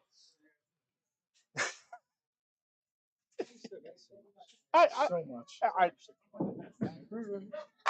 See ya. Solid 5. This is why this game is incredible. Clearly, Keith's ball was better. Keith threw the ball past Towson and got a strike. Matt buried it right down Hartford Road for 9. Yeah, well, if that ball would have hit, if that ball would have hit the pins in the county, it might have struck. But it hit the pins in the city, and that ball just doesn't strike in the city. Am I right? The line is on the lanes, right? No, the line's actually in the parking lot. Oh, it's so much better of a story to be like the line's right at the arrows, and then it goes from the arrows to that TV. It probably like zigzags. You know how stupid these city lines are. No. I have seen a picture of Baltimore on a map. That thing is a straight line right across Hartford Road. It's probably like the approaches at Stoneleigh. It just juts back and forth. If Nick Muscatelli is watching this, he's a surveyor. Oh, okay. He Deadwood what? Okay. There's people in my way. So, rest in peace. The late Sean Dotson was also a surveyor. Sure. So I get Nick down here with his big old surveyor tripod, or as his girlfriend calls it, the yellow leggies. Okay. Calls them the yellow leggies, big tripod that they have with the fancy camera, or whatever the thing is. And we're going to get him. Oh, there you go. We'll do a la Walkersville. We'll do a big old red line right through wherever. I like it. I like Big old red line right through wherever. I don't care if it's on the ball rack. I don't care where it is. Pretty sure it's actually out in the park. Clear. No matter where it lands, we call it the lob line. Yeah, the lob. Oh, dude, pin out of reach on Clear. 17. Just maybe. Maybe. We're going to see. We're going to hope it swings out, or Greg's going to run dead when he gets the sweep caught. Oh, never mind. Well in reach. My depth perception has failed me. Poor vision for Steve. Cody cutting the deuce. He was on a spare. Greg almost tripped there going for the ball, going up the ball rack. Broke into a sprint there temporarily. All right, let's see if Greg can get this ball over to Dundalk. He hits the There poo. we go. Hits the poo. I like it. See if Cody can bring in his 8-pinner. It's the double deuce. Dave Hughes is sick and tired of looking at this shot because bad memories of being on a strike in the 8th frame today, cutting a deuce, cutting another deuce. You know that was I did that. And then finding a hole. This kind of resembles Dave Phillips' mouth. And the par on that shot is 7. And unfortunately, Cody goes under par with a 6.47.5. Team Boyle is up a hit at the moment, but down a healthy amount, down 57. Spare fill for Matt Kruger got that one over the line a bit. Boy, did it hit. Looks like Matt throwing a pro line today. Get that ball well out on the lane, hits it in the way he hits it, and that's the vintage Matt Kruger ball right there. Yes. Shades in 2021. A little better, Keith. Keith finding the head pin, probably for nothing, as that ball does not strike. He leaves a 9-pin. What you got to say, Joe? Oh, okay.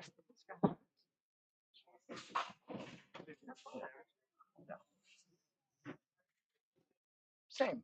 A little blurry there, but Keith does say yes to the 9-pin. It's because of how tall he is. Don't check your prescription. It's just, yeah.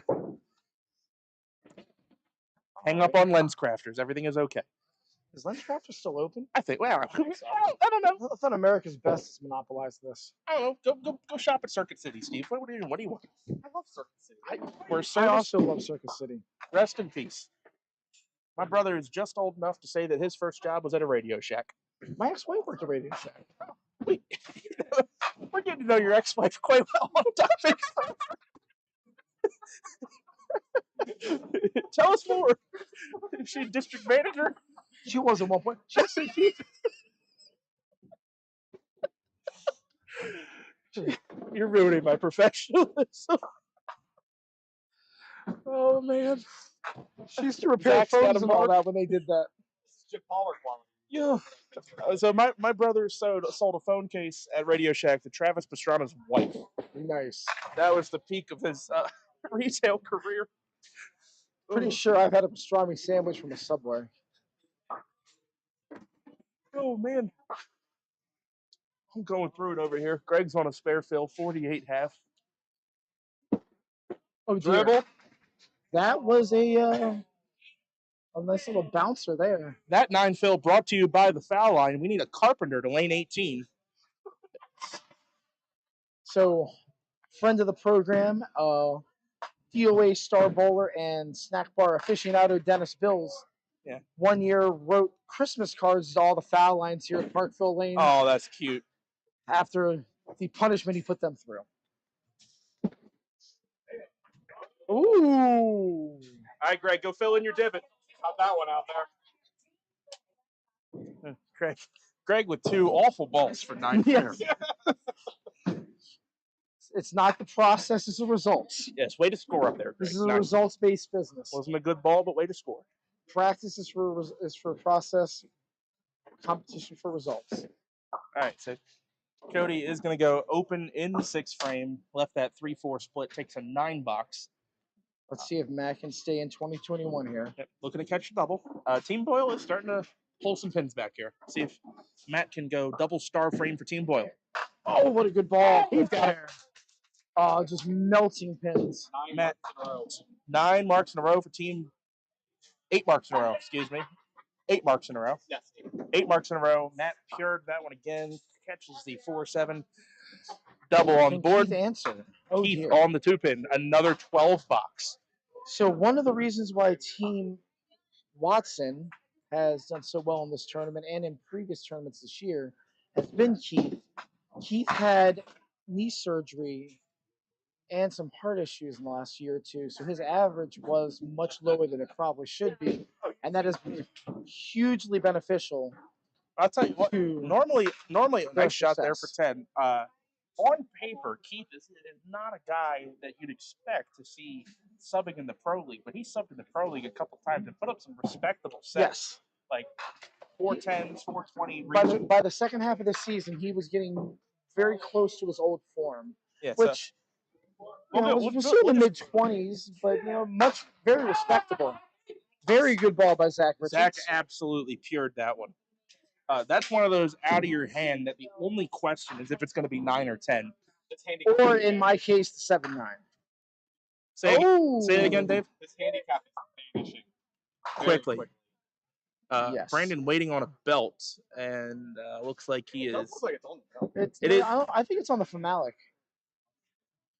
And We'll check that lane in a month. Got to keep 19 through 22 doing just right because those are the world record lanes. Yes. It's like every other week. Oh, look, there's a world record on 19 and 20. Oh, look, there's a world record on 21 and 22. For those of you watching, there will be a flyer put out later this evening.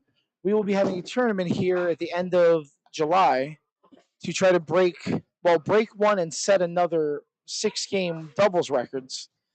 The men's 6-game doubles record is not very high. It was set in the 70s on wooden pins. I believe it's 1661. I'm gonna pull it up because it's like hilariously low. Yeah, it wouldn't even make the pop wooden cut. Yeah, it wouldn't make most pop And wooden there cut. is no women's 6-game doubles record. Okay, so the 6-game men's doubles record shot April 25th, 1971. Yep. At Smithfield Bowl in Providence, Rhode Island, is 1661. Providence, Rhode Island doesn't even exist anymore. This, not the bowling alley. Not the bowling alley, just the town. Frank DiCaprio dropped a bomb on the middle of the city, and it's just gone. It's all about Warwick now. It's all Warwick and yes. Anyway, that 12 game pin out of reach on 18, Chris. That 12-game average for the 6-game men's doubles is 138.41. Oh dear. Oh dear. Yes. Oh God. Like, you can get some upper percentile bowlers in here for an average afternoon of bowling, and they will break the world record. So in our once-a-month doubles league on Sunday, we had to do a 6-game match, our last match 2 years ago, because we had a rain out or whatever. Correct. But because it wasn't set up before the season, That's it would correct. not count. So those in that match, we had 7 or 8 teams break that record. Correct. Out of a 16-team league. But by the way, I'm totally okay with the way that rule's interpreted. I am too. Because, I get it. and I had to be very clear when I wrote that rule change a couple years ago. Matt for the triple, by the way. Come on! Oh, that ball! Now pin out of reach on 17, Chris. Matt has thrown 3 brilliant balls consecutively, and they have all carried for him. Out of nowhere at a 79 half in the 5th, double up 6th and 7th. We just had to talk about 2021, and Matt's going on a little vacation back there. So this tournament will be a handicap tournament as well. There'll be a scratch component to it. Obviously, the scratch score still counts for the world. Scratch scores will still count. More than likely, it's going to be $40 a bowler, so we can have a decent little prize fund for it. I will post a flyer on my page and on the Duckpin Global Network and all that later tonight. Steve, in the spirit of making all tournament directors happy, will be charging 75 cents lineage. It won't be that bad, but it's not going to be a whole lot. The tournament will only be Friday and Saturday because that Sunday we'll be having our house tournament for the top 24 bowlers from the house, which I was unable to get through earlier in this month. Zach Richards was going for the double there. Let's see how this handicap is doing. It's gone.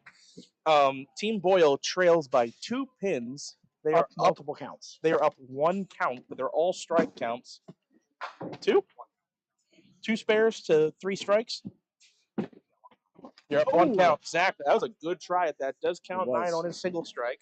105 in the 7th. With that, you either got to hit it really thin and get something off the wall into the back pin, or you got to just drive the head pin back into it and hope it pushes out the back too. It's a tough shot. It's a smush. It is. It really is. I find it a tough shot just about anywhere. So, but that's because I'm just not good. So, but that's because I'm just not good. I'll get over it. It's a harder on synthetic decks. I can see that because the I can pins definitely like see to that. bounce and elevate on synthetic decks. Yes. Oh, good ball by Cody. Cody's another bowler who has gotten Like, much this whole better team- and turned this whole himself into a team- good bowler the last few years. This whole team in the last couple of years has come onto the scene a bit. Yeah. Oh, Greg Boyle, no divot that time, but takes a chunk out of the rack. Punches the 3-9. Cody walks it right over there, gets the spare. 9 on and the spare in the 8th. Good defensive bowling. Nick, I want to ask you about one of your favorite friends of the program. Oh boy. My boy and yours, Matt Buckingham. Did you see his post from Hawaii? Is he jumping off cliffs? Did you notice that he missed the head pin when he did? on Yeah, that? he was. He off definitely got the side on side of the dive. cliff. He was no. He's still. No. Okay, everyone, calm down. Matt's alive. He's fine. He hit the water. He did have a swim shirt on though because he is very albino. Not one to risk that glorious skin of his. Keith Watson, spare Phil. Matt, 5 off the wall. 20 Matt, bucks. as one of my good friends, reminds me of someone who would probably wear that shirt in the shower. Matt, let's talk about a different Matt here for a second, because this could be a very decisive ball in the match. As Team Watson has just put up 2 marks and good counts, Matt Kruger Has thrown 3 straight god balls. He is going for a 4th. Let's see if he can pure another one. Off the side. Great pin action. Colton. Strike. That's great. Where was that the last 3 balls? That's great. I hope the camera caught that. I hope the microphone caught that. Oh, boy, your boy's killing it. 1-6. Oh. No. Too thin. Too thin. So it is going to be a scratch lead for Team Boyle, narrowly. And going into the 9th frame, a 2-hit lead for Team Watson. Score Boyle 379, Team Watson 375. Boyle up 4 pins, down 2 hits. Zach Richards, big ball. We're doing a score check, Dave. Okay. Yeah, I got something. I got 28 in the 3rd. You have 28 in the 3rd? He has 29 in the 3rd. 9, 10, 10. 9, 10, 9. Is that better? I got the score wrong. I need to have it somewhere. 10, 12, 20, 30. Got it? So we're just 1 pin light on both teams? All good. So the spread is the same. I have to pick a time to fix it. Make sure I'm not. So it appears that the clutch double in the 9th and 10th last game is awaken Evan Stevens. He's plugging away this game. He's plugging away. He's got 5 marks through the first 8 frames. 101 plus in the 8th. Doing a little better pacing wise. And I think Xander has 151 in the 8th. Is that correct? Let's see if Team Watson can regain control with Cody's spare Phil. Sticks at the line. Oh. Ball came across the body, 5-10 split. This is normally where Greg Boyle flips the switch. Yes. 91 through 8. 2 consecutive opens. No strikes yet in the game. Oh. Bouncer. Oh, he needs to bounce all of them. It hit just enough to carry out the 5 and 10 to leave 7. Should we call that the Tim Duncan because he went glass? Oh, beautiful shot. 5-10 clean for Cody Ripley. Watch it on the replay. 4 marks in a row. Beautiful shot. Greg Boyle got a cover. Oh, no. And rotated it into the left ditch, open frame. So it is now 5 consecutive opens. Because I missed a 7 pin to the left more than anybody on the planet. I do it too. I don't want you to feel left out. This is the only house I missed it last. 5 consecutive opens for Team If I Boyle. miss it to the right, someone snatched my body. 4 consecutive marks for Watson. I missed it to the right in every other house but here. Team Boyle up 4 pins still. Oh, They tough are ball, up. Matt. They're up 3 hits. Here's Keith Watson going for the double. 3, 2, 1. Medic. That's at least a Band-Aid. It is man down. This is a really bad look if you spare this on a strike. Oh dear. He does not convert. Oh, he does count 8. That was a gift there. He'll take 8 on that all day. All right. Matt Kruger, bottom of the 9th. See if he can come back with a 1 here. Oh, that's got it. Oh, light mix. All right. Okay. Takes 9, leaves a 3 pin. Held on to that. He did. Yeah. But he has so much just, I guess what we would call Bounce out. Stuff on the ball. Nope, bounced out. It came out. $8 for Keith Watson. It's 108. Excuse me, 100 and nope. It says 118. Keith There you had go. 10 in the 3rd. And Matt with the spare. Yep. Very needed to stop the bleeding this frame for Keith or Team Boyle. They're down 4 pins and a hit. Zach Richards. Come on. 5, 7, 10. Did not get away with a late hit there. I did that more times than I want to admit yesterday. Any kind of good count here from Brandon Watson will really tighten the screws. Popped it out there. Solid Wow, 5, Messenger goes through the 5-9. So those of you at home who have never been in the back at the machines, there is literally enough space between the pins to fit more than a bowling ball. Yeah. So when you see those pins flying through there, You're like, how's that even possible? There's more space down there. It's a lot more space than you think. But it still boggles my mind when pins go flying through there and don't touch anything. Brandon. Got it. Oh, Looked like just it was enough. going to pick, but it looked held, like it was going to pick. held the line just enough. That is a very big mark. It is. Zach takes 9 for 133 game. What's the spot looking like right now? It's 13 pins and a count. Yeah. So with a strike here, it would be 23 pin lead for Watson with 10.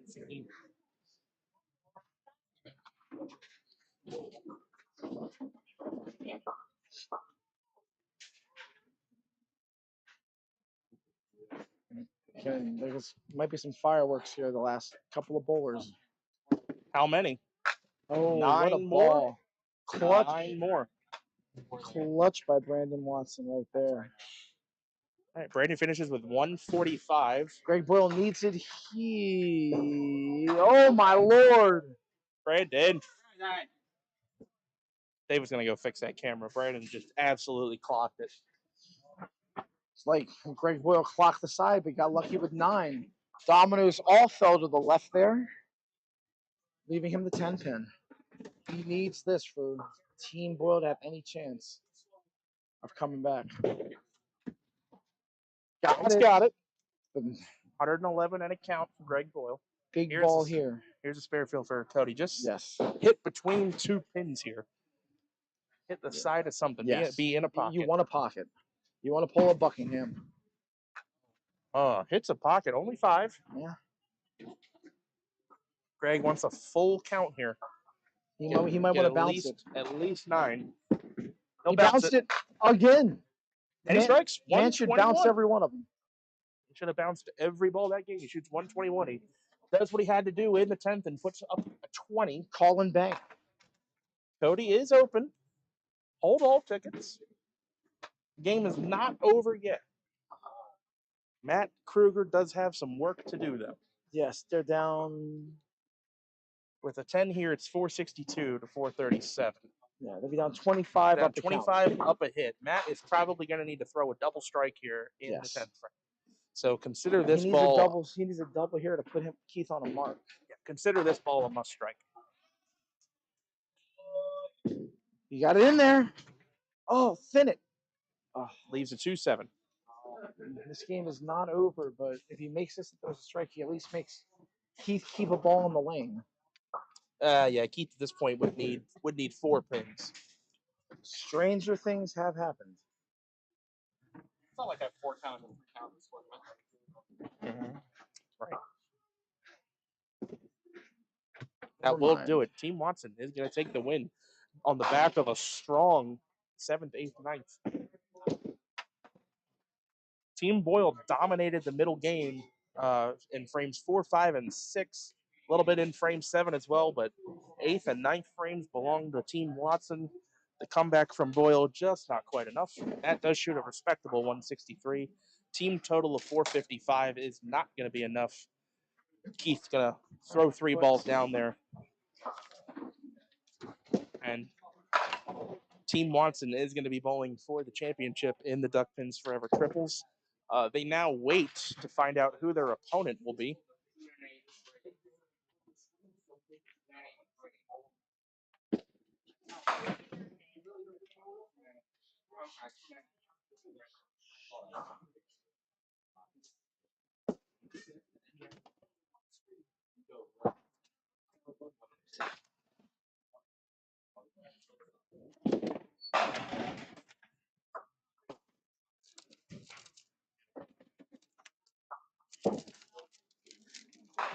It is going to be Goo and Watson.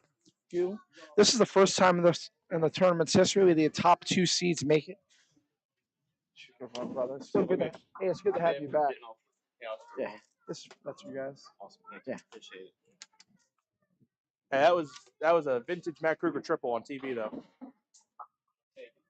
Hey, I'm hoping that microphone picked up your 8 count where he goes, "Good job, Dad."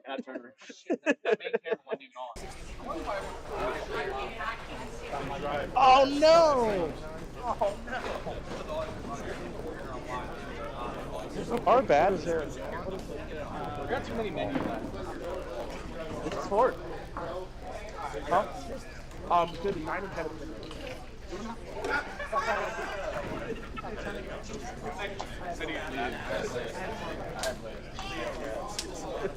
Alright, I'm gonna throw your mics in here. Championship match.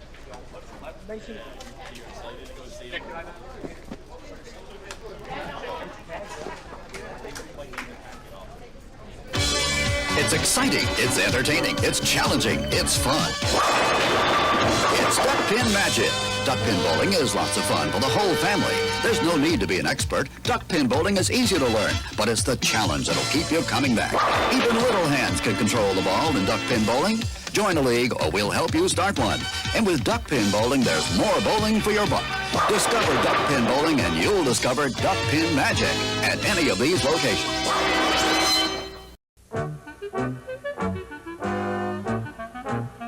Bowl with Barney at Barnum Recreation and Duckpin Bowling. A place for the entire family. Great for Grandpa and for Grandma. Marvelous for Mom and for Dad. Super for the kids. Leagues are welcome too. After bowling, enjoy the newly decorated lounge. Live entertainment on the weekends. A place for the entire family. Barnum Recreation and Duckpin Bowling. And tell them Barney sent you.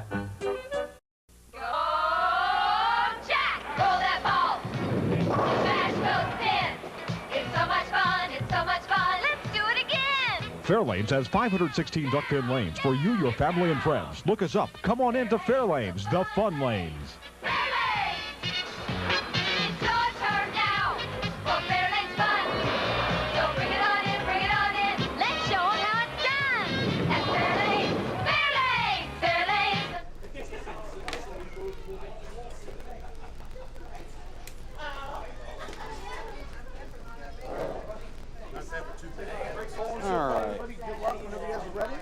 Go ahead and get them started up. First time ever we had. All right, on to the finals now.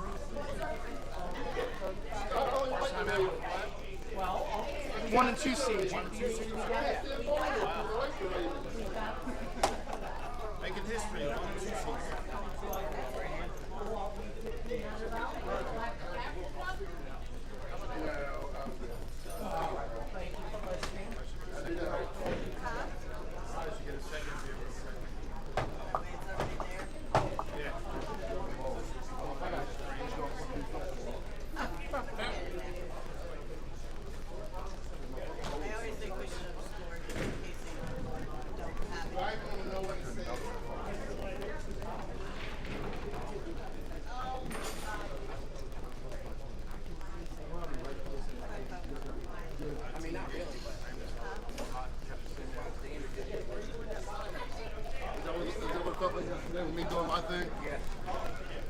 Sit back. Sorry.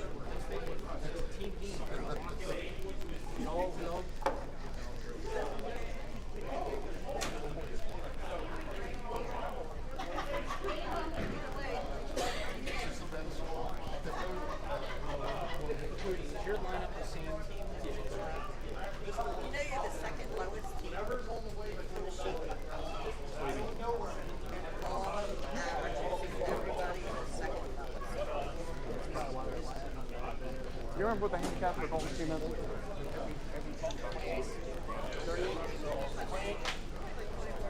Oh.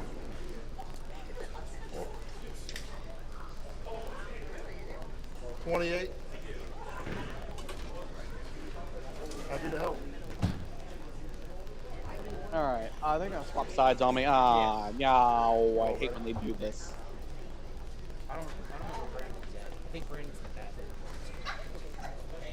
You to tell them they can start?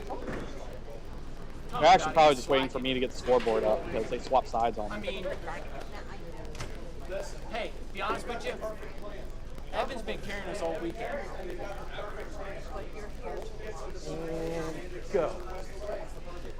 Outside of getting paid. We got the scoreboard ready. We're good. All right. Everything looks good? Thanks for pitching them all. Thanks. Is the camera on for that comment? They didn't need any more emojis. Wow. They didn't need any more emojis. All right. First ball, firing away is Colton.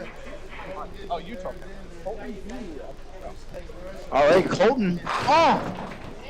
7-pin to start. It's going to be a big spot this game. It's a 53 pin Yes. spot to Team Watson. 81 pins handicap for Team Watson, 28 for Team Goo. These were the two best teams for the whole tournament. Honestly, both of them have only lost one game each. Team Goo also tied a match. That's actually very impressive for a team tournament. Colton starts the first frame strong with the spare. Interesting choice, though, to have nothing wrong with Evan Stevens, but to have Colton Goo as your leadoff. Yes. Yeah. Colton likes to yes. first, too. So a lot of really good bowlers sometimes really enjoy bowling leadoff, so there's not as much pressure on them, I guess. So And then there's they call it freewheeling. Yes, sir. Brandon Watson shooting at the deuce, and we have double deuce. Oh dear. Oh dear. First frame for Xander. Championship pair today is 19. Oh, come on, one more. Xander has to have the most revolutions on his ball per pound in his body of anybody this side of EJ Tack. So he's EJ Tackett of Duck. It's insane how much he gets on the ball for looking like he weighs 8 pounds. And that's with the brick in his pocket soaking wet. Got it. He's got a silly metabolism. I wish. It's crazy because I have the least amount of the ball on anybody who's fat. So we should be a sitcom. I was lucky to be able to compete against Xander in the youth leagues when he was fat. He was never fat. He might have been like average weight. Puffy. Oh. Cody, 5 off the wall. No.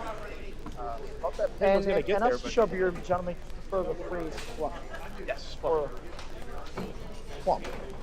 We're above Husky. The 5 levels of fat. I'm not sultry enough to go with Husky anymore. Yeah. They've like grew the hair out again. Cody delivers.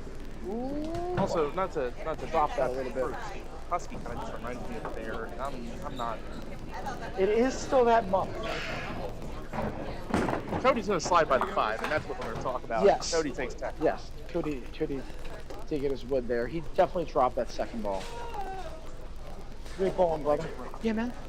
Thank you for participating. You guys going to come back and bowl in August from 5 man? I'll shoot you. Yeah. I said something to Sean. I'll talk to him at the Sunday series next week. Evan Stevens. For those of you out there that might be interested, the summer at Parkville will continue on August the 8th through 10th. We have the Parkville White Oak 5-man challenge. That is Friday the 8th, Saturday the 9th, and then the finals are Sunday the 10th. And debating right now on whether we are going to start the finals that Sunday at 11 or make it a prime time event and do Duckpins4Ever on a Sunday afternoon evening. Interesting. Because I like sleeping in.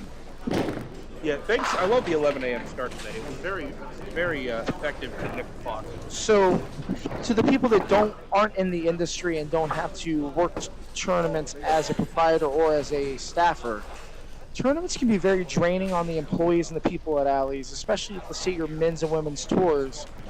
When you're there all night, say on a Friday till midnight, and then back in at 8 a.m. and there all night, it can get very tiring. And it's kind of a breath of fresh air to not have to be here at 9 a.m. all 3 days during an event.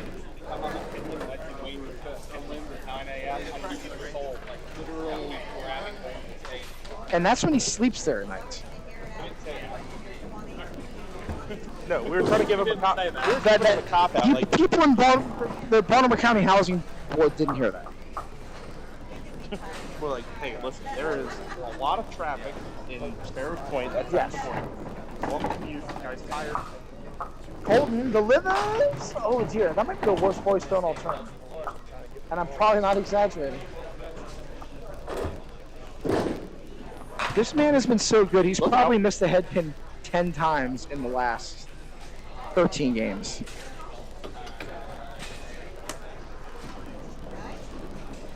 Colton at the washout.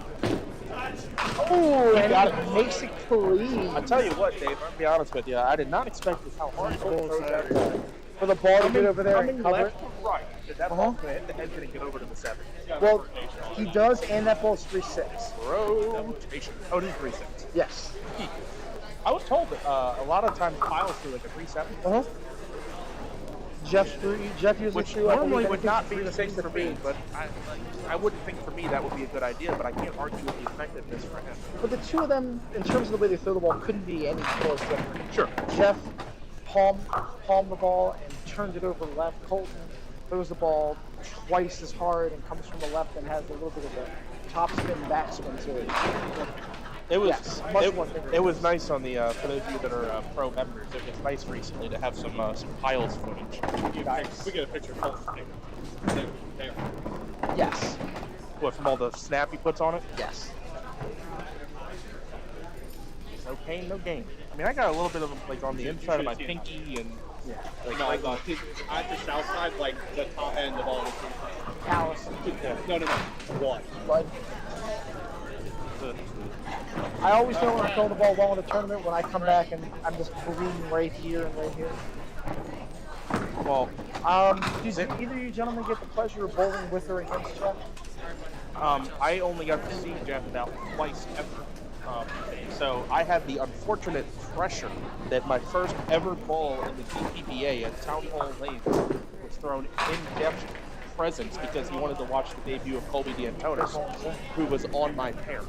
So have Jeff Miles behind you watching your first ever ball on the Pro Tour as a 19-year-old who's grown up in this game is pretty nerve-wracking.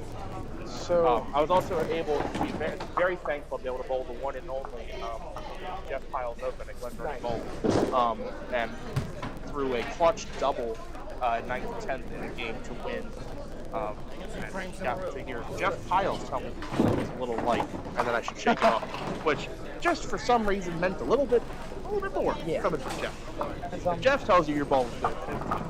As someone who grew up with his kids and bowled youth with them for a long time, I've known Jeff since I was a kid.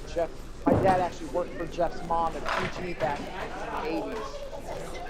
So I spent a lot of time with him when I was a young bowler and actually bowled with and against him a lot in leagues before he stopped bowling. And it was a pleasure. The amount of stories I could tell. Maybe she did bowling brothers. But I can't tell on here. But you know, he was a great ambassador of the game. You can say about who had more stars or win percentage in the championship match, or stuff like the Eastern Classic or whatever you want to bring up. But like overall career, world records, some ludicrous world records he has. On top of work he did in the industry, on top of the work he did with College Park and whatever that.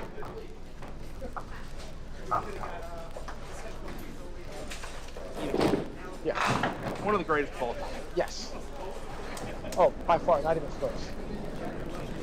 And It's close to Jimmy. But Jimmy Dees called. Jimmy Dees didn't win anything. Yeah, but he was in his 4 out of. He was. Until the final match. I mean, I think Jeff Piles does have the record for most second place finishes. He does. In He DPBA does. history. Yes. It's also something, if you take all of Don Dove and Jeff Piles' championship match appearances, it's something like it's something like 50, almost 15% of all the DPBA stops of all time. Actually, ironically, I believe Jeff's first star was against Jimmy. Oh. Yeah, I think so. And he was, I believe, 17. Yeah, he shot the 655 world record when he was 21. Yeah. Yes. Ironically, I think my first ever 200 game was at Glenmont on that same pair of lanes. And like, I remember, like, I'm 25 now, but I remember when I was 21 hearing, like, he was 21 when he shot that. And, like, if I ever in my life get within 100 of 655, I will be thrilled. Or someone who has a high set of 513 coaching youth bowlers who has a high set of 515. As you, like, yeah, I'm supposed to tell that kid what to do. I actually had the pleasure of my first ever 500 set was actually against his daughter Lisa. Okay. With him bowling next to us. I was in a night of youth league at College Park. So we'll focus on the match here in a second. But while we're on this quick aside, if we could, I'll do a little comment challenge. Tell me, those of you that are those of you that are in the comments, comment for me when and where you shot your first 500 set and what was the score. Oh, nice shot there from Keith. Very nice shot from Keith. Not the way I would have shot it, but and to be clear, he's balling on Sunday and I'm not. To be clear, folks, that is Keith Hudson. Yes. The 1910 shot. Yeah, comment in the comments. All right, Evan needs to get a couple of pins here. For 3 games, not for 4. Yes, your first 500 for 3. Oh, dear. I know, right? Dave, get off the keyboard. All right, so far right now, Team Goo has made up a decent amount of handicaps so far through 3 frames. David was commenting. He didn't hit send yet, but it said Village Lanes Rock and Bowl 6 games. Now, I actually never bowled. I bowled a Village once. Nice ball here by Cole. No, get over there. Maybe too good of a ball. Solid 7. Yes. Team Goo working quickly on the spread, though. Pops it out there. It's not even been that hot of a start for Team Goo, but they've already pulled back some pins. Yes. Team Watson is up 2 hits in this frame, though, as Colton gets the 7. Drives that ball right in there. Such simple, very beautiful mechanics from Colton there. Just looks effortless. Brandon with the match. So Colton up just 3 pins on his bowler. 48 plus and 45 plus. Xander stepping up 5 pins on his bowler. 36 to 31. Here's Xander. In the 1-2 pocket. There they go.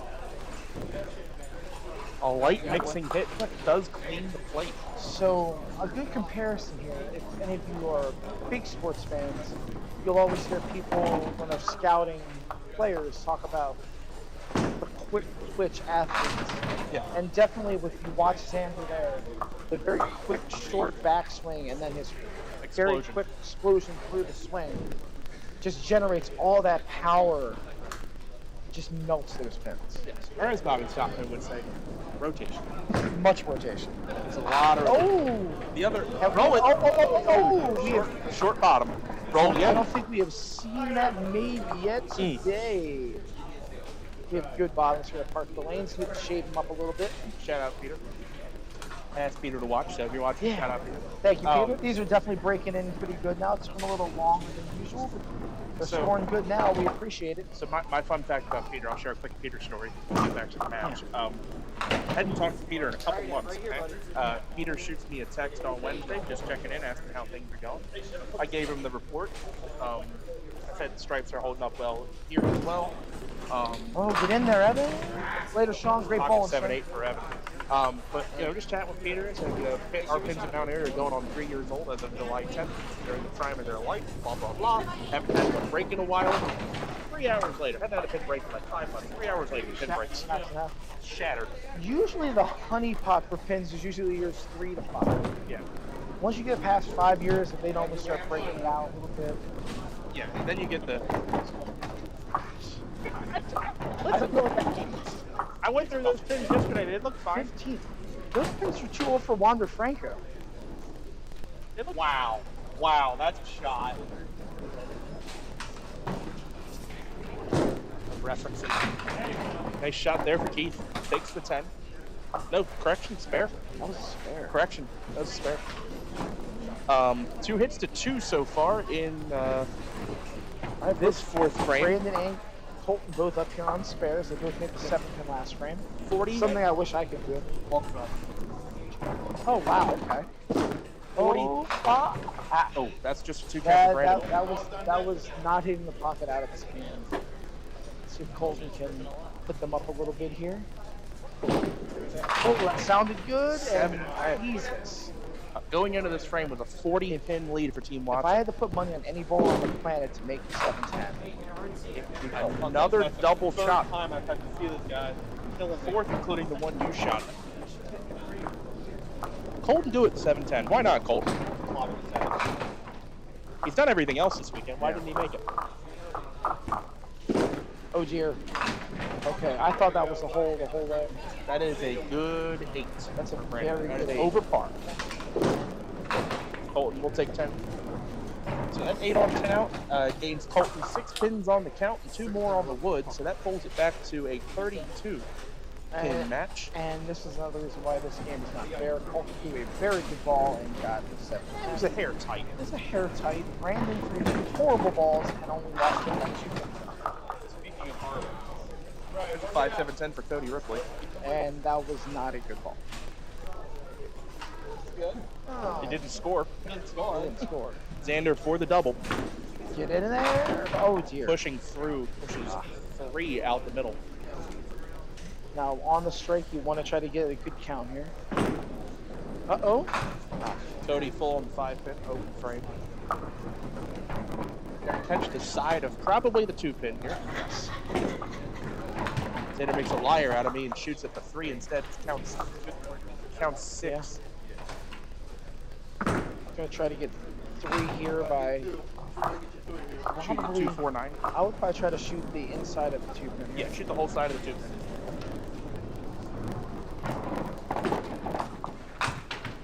Pulls it left for target, 6 on 7 out. For Xander, a disappointing 2-mark 59.5. So we need Evan to wake up again here. And Keith is doing good. He's on 2 marks in a row. See if we can get his 3rd in a row here. Hopefully somebody will mark this frame. Oh, jeez. Keith off the corner for 5. In his defense, that's a better ball than he threw last frame and got 6. That's true. So he leaves the front bucket plus the 10-pin. Evan with a mark on the board here with a guaranteed go. At least even hits. He cured that one. That was a good ball. That was a very good ball there. It's always a little emasculating when you pump it in there with the 5-8 and 5-9. Keith not only doesn't convert, this is a tough 3rd ball shot. Just kind of want to go eat some more protein or cry on the pillow. Oh, too thin. That thing was thinner than my hairline. Yeah, it ain't great. It's not. It's not. I'm 42 now. The widow's peak is a cruel mistress. Evan does take 10 there. All right, let's check our score at the half. We are now halfway through this championship match. Team Watson leading by 32 pins, provided that David has put everything from telescore to ours correctly. 243 to 211. The hits are 0 to 0. 57, 50, and 55 are correct. 58, 59, and 66. Oh, it's 48. You only had a 5 count here. I mean, that's right. It's right. It's all right. It's right. Yeah, it's all right. Yeah. You may need to go to American Strike for Best. Colton Gu to start the 2nd half. There you go, Colton. That was a very, very... That was a world record ball right there.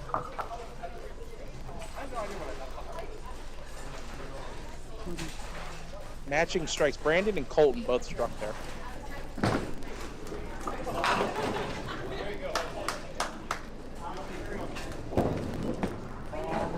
The left side's right.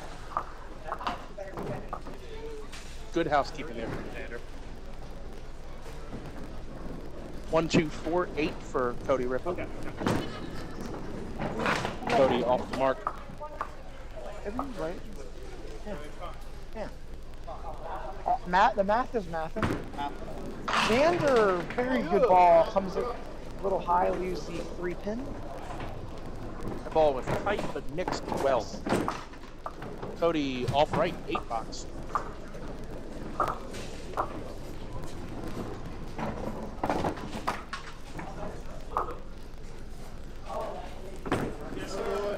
Xander all over. With the spare there. Let's see if Keith can answer back. His last couple of first balls have been pretty wide of target. Team Goo did start the match with a star frame. This would be a good time to have another one. Yes. They want to put themselves back in this match. We're down to 30. And Keith's got a mess to shoot. Yes, he's ugly been, 5-pin. He's been all over the 2-pins. Let's see if Evan Stevens can put the ball in there. Good ball. That was a good ball. 5-8. Once again, Gonna get another try at this. I'd be crying into a pillow right Just over our shoulder, the Birds of Baltimore getting under the way. Dean Kramer on the bump today. Well, let's see if we can not embarrass ourselves. Hi, Teeny. Evan missing the 5-8 for the second consecutive frame. Will be a 1-hit lead for Team Goo. They're going to be up 2 hits to 1. Yes. Keith holds 10. Evan can answer. Evan will also hold 10, so our score is 271 to 241. It's looking a little more doable now for Team Goo. They are down by 30 up a hit. They're going to need to, they win the 6th frame, they're going to probably need to win the 7th frame too to get this back to a tight game. A manageable finish. They don't want to put themselves in the same position as our last game. That's usually untenable. Yeah, that was a big comeback at the end. That's Very not always big. guaranteed. Here's Colton. 1-5 clean on a strike.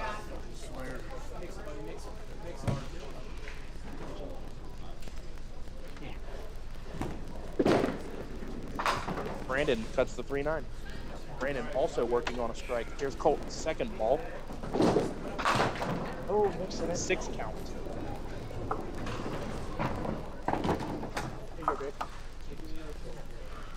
All right, Brandon for a 6th ball. Uh-oh. Wow.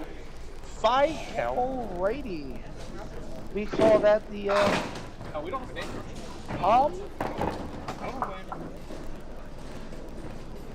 got 3. You get 4. You got 3. The 4, 5, Halliburton 6. Avenue corner shot.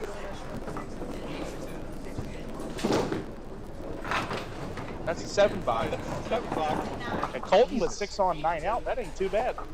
He gained He on actually his gained bowler. picks. Yes. Don't.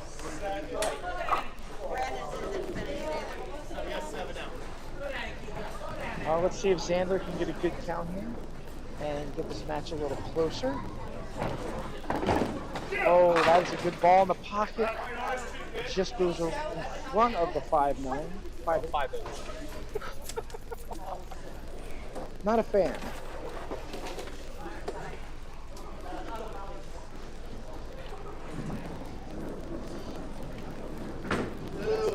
Xander got 2.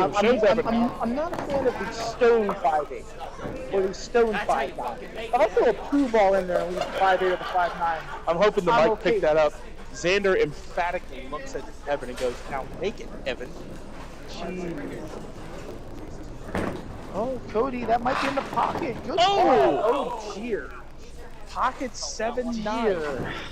Wow. Hit the machine.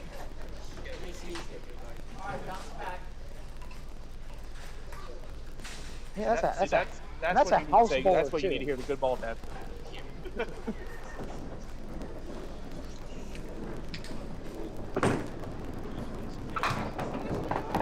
Yeah.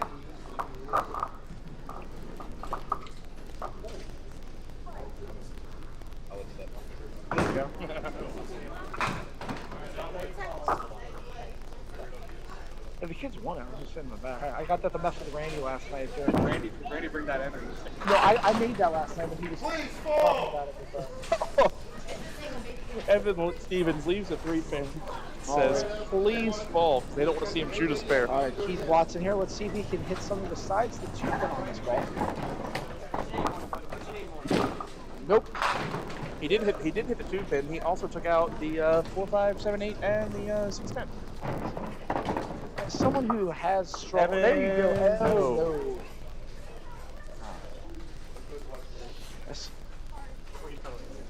As someone who has trouble sometimes coming across his body and hitting the 2-pin on a regular basis, you're going to be surprised Keith hasn't maybe moved a little left to close his shoulder off so he doesn't keep opening it up. Or maybe taking something off that first ball to get it more into the pocket. But he has made 3 spares this game without hitting the head pin, so if it's working. 303 to 283. 20-pin game. Hits are even. Brandon Watson keeping with the family tradition of hitting the 2-pin. Colton Gu, 8th frame. Oh! He's on the 2-pin. Don't want that head pin to go. You do not. Colton will casually, quickly hit Deadwood. Brandon gets the 8-pinner. Yeah. The old mixed league special.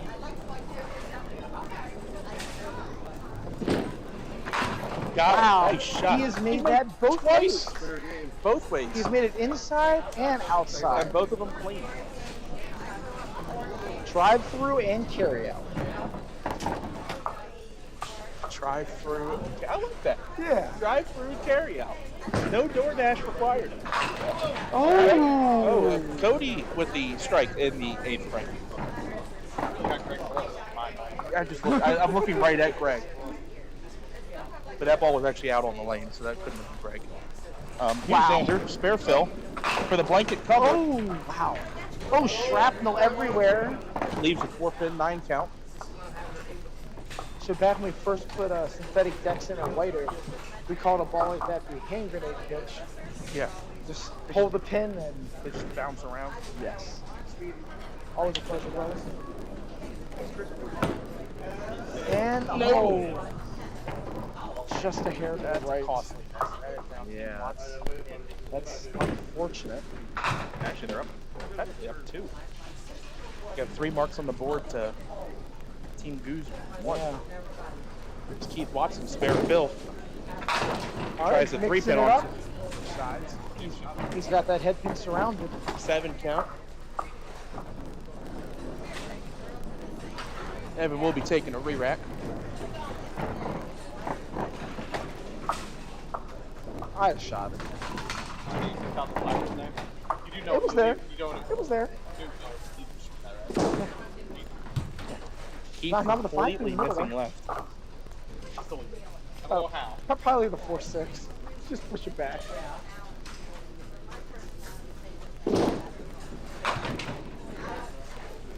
There might be a magnet between his ball and that 2-pin. Evan can get a mark here to stay even hits. He goes off the side for 4. This is a tough shot from Evan's ball roll. Yes. Gotta catch that head pin He's got a very little high. bit of that left to right movement. Or he can hit the head pin light, just get it off the wall. Yeah, outside's tough. Outside's really tough. You got to get everything to just funnel down into the 7-pin. Yes. That ball was in the channel very early. That didn't even get to Towson.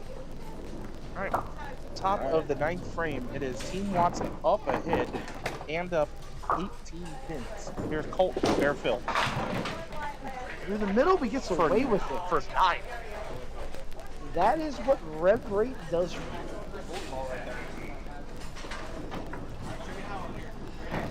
Two balls aren't getting 9. Maybe I'm not. Colton's got to cash in on that break. Yes, he does. And he does. Good bowlers take advantage. That's the one thing you see this all the time on Sundays or even in qualifying. Good bowlers take advantage of fortunate breaks. Brandon Sparefill is off the side for 7. Good count. Leave the 1, 2, 8. Huh? Say it. Okay.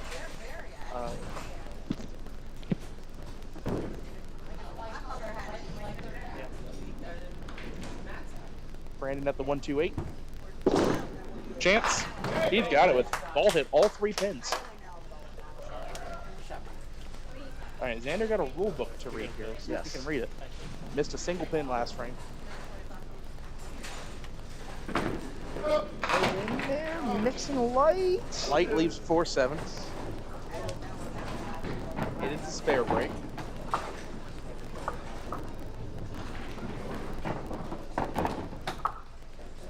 Now, sometimes late in matches, you'll have a tendency of tightening up a little bit. So you really want to flush this in between the pins. Which he does. So sometimes late matches, if you get a little tight, you don't really drive the ball. That's when you see a tendency of people sometimes cutting the ball a 2 pin or too light, or coming in a little too light. Big ball here. All right, it's a break. Cody leaves a 6-9-10 triangle. That ball could have swung a lot of pins one way or another had he caught a double there.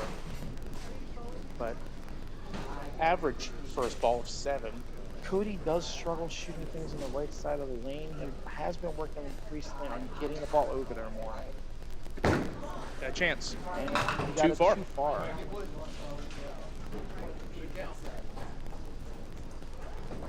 He is definitely putting work in to get better, and that's one thing I know he's been working on recently.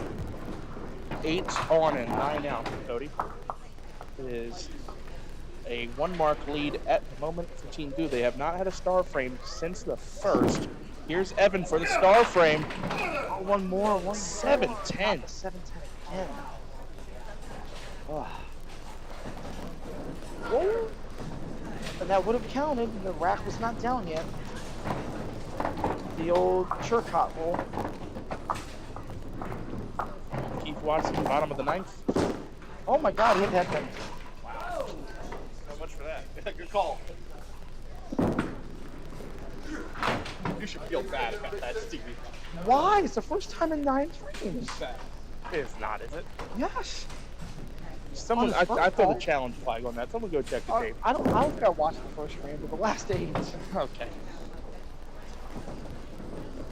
Well, Evan takes the $9. 7 on the 2 pin and 1 on the 3 pin. I don't feel bad at all. I love Keith. This would be a He's my great boy. clip if he makes it. It almost flew out. He's my boy. He gets a bucket of beer at least once a week here. I love that man. There you go. Helps pay the bills in this place. Damn right. You don't have to hit the head pin to get a course banquet at the snack.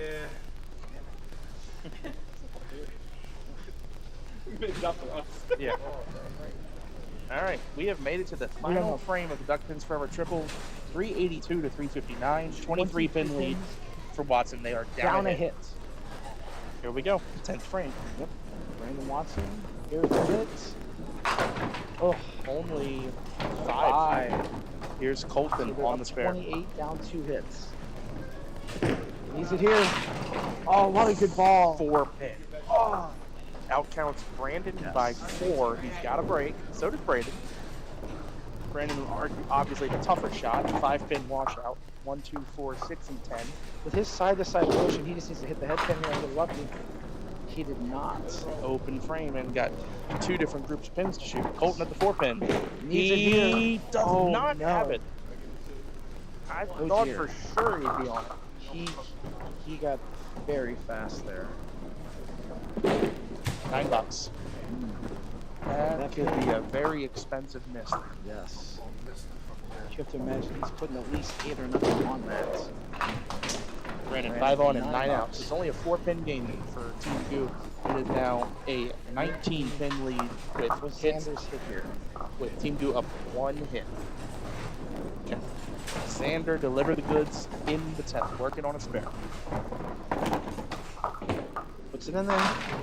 Oh, what a good ball. Wow, another 4 pin. So that makes it a 10 pin match here. As Xander's shooting a single. Cody is holding back. I guess we're not going ball for ball. Yeah. Xander. He's on it. He makes it. Now, Cody gonna have up here pulling the Andy Huffman, ignoring the ball for ball rules. So let's say Cody gets a $10 here and Xander strikes. We have a tie game. We have a three ball match. Yes.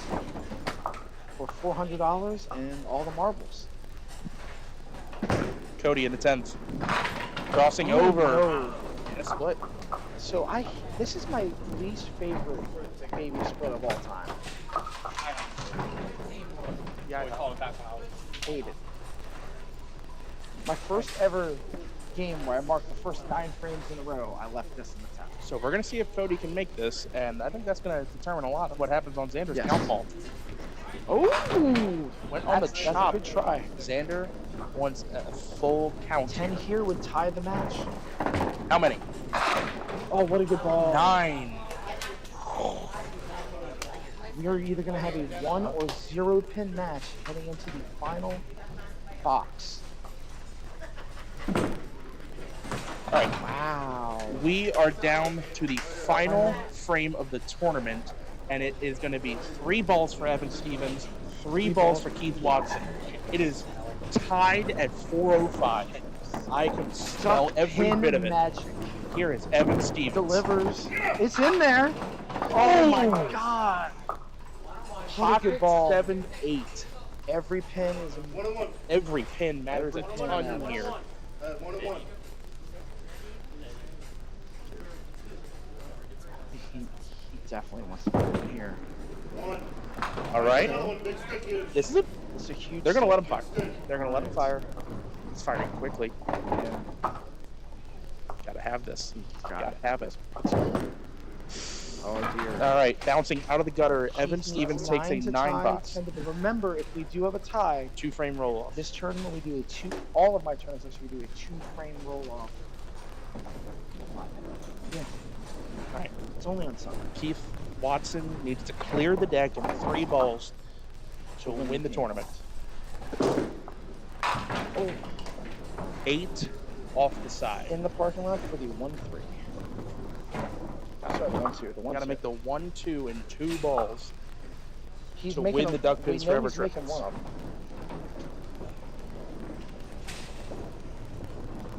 them. How expensive now is that drop pin in the 10th?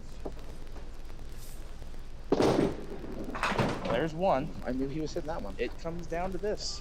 Keith Watson has to hit, unfortunately, the head pin on the 3rd ball to win the tournament. Or they're tied. Delivers.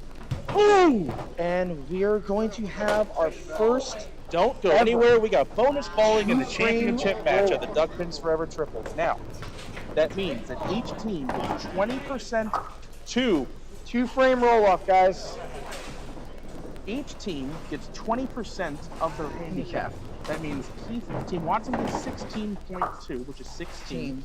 Team Goo would be 5.6. That means they get 6 pins. Yes. If you're confused by that, NDBC section 1800.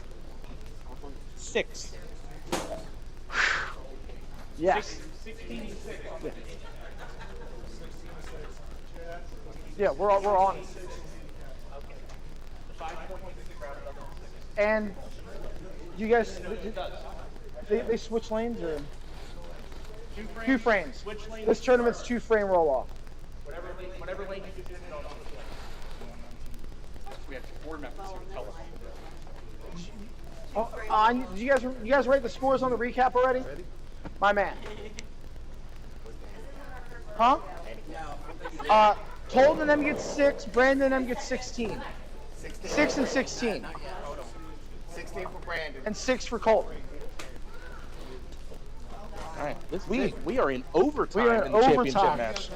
The last time we had overtime in Duckpins4Ever, I believe, was Buckingham versus D'Antonis at Kinlan, and that was an epic. In the championship match. In the championship match, yes. We had overtime at Highland. Is this our first overtime in a team tournament? No, we had it at Fed match. Okay. In the final, yes. Okay. Brandon in Watson. the 9th frame. We're gonna be keeping score in frame number 9 to start this. Yes. Again, we are tied in the championship match. The handicaps are 20% of what they have. Oh! Thin hit there. Team Watson had an 81 handicap, which means they get 16 pins, which is 16.2, rounded down. Yes. Team Goo had 28. They get 20%. 5.6. 5.6. It rounds up to 6. Yes. Anything over 5.5, you round up. Anything under 0.5 and under, you round down. And that's only for roll-offs. Oh, Colt and we makes are it. matching spares in the night. Yes. Steve, beyond this, is it a 1 frame or another 2? Be another 2. Okay. I didn't anticipate this. We're just gonna stay with the tie rules. We didn't either when Finland went in double overtime. I didn't know that the top went in double overtime. It's just 1 frame. The only rules I have written down are if there's a tie and Sunday, it's 2 frames. So if we tie again, another 2 frames. Thank you for thinking ahead. I did that because we had an issue with, actually, I believe, Fed match one year. We had a tie and it got all convoluted. 4 pin for Cody Ripley in the first overtime. The second overtime frame will be like the 10th frame, which is why we're keeping another 4 pins. That's why we're keeping score where we are. So if they mark in the 10th frame, they do get to roll it off as if it was a 10th frame in the regular game. This is actually pretty much what 10 pin pros do in there at the tournament. Got it. So far, all 4 bowlers have thrown very good first balls in the left singles. And so far, we're 3 for 3 on the conversion to see if Xander can make it 4 for 4. And he does. All right. The only difference is that Team Goo needs to make up 10 pins in this roll, which is basically just 1 mark. Yes. And this is a 1 frame. They have to make up 5. Actually, no, they have to make up. Yeah, they have to make up 5. Yep. Watson. Way out in the weeds. We have the old mixed league leg up right here. The old Angel Reese, as it were.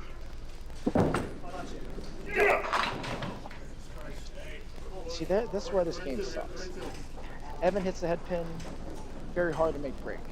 He threw it in the ocean, and he probably misses. Well, better chance. You know, I even asked these teams if they wanted to just split the prize money and each go home with $800.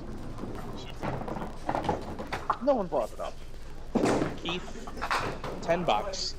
I should have brought it up. The hits are going to be even going into the 10th frame, and it's a 12-pin lead for Team Watson. It's 46 to 34. Again, if they were to tie at the end of this overtime, it is another 2 frames starting 0-0. If anybody catches a double somehow here in the 10th, it's going to be huge. Your most likely candidate, if you're a betting man, is the man up here on lane number 19. Here we go. Spare fill for Colton. Hated it. Oh, God. Gets 5. That head pin kicking out makes it a much easier shot. Yanked that. See if Brandley can put his team ahead even more. Flops it in there. Oh, dear. 3. Colton at the 5 pin. It. 2 fold leaves the 10. His ball. Surprised. Brandon has a 7-pinner though. This is no easy shot. He's got to hold the It pins. isn't, but he specializes in making horrible shots like this. Open frame. Colton will gain some pins for the team here as he goes 5 on 9 out for 24. At least 1 pin more. He'll gain at least 1.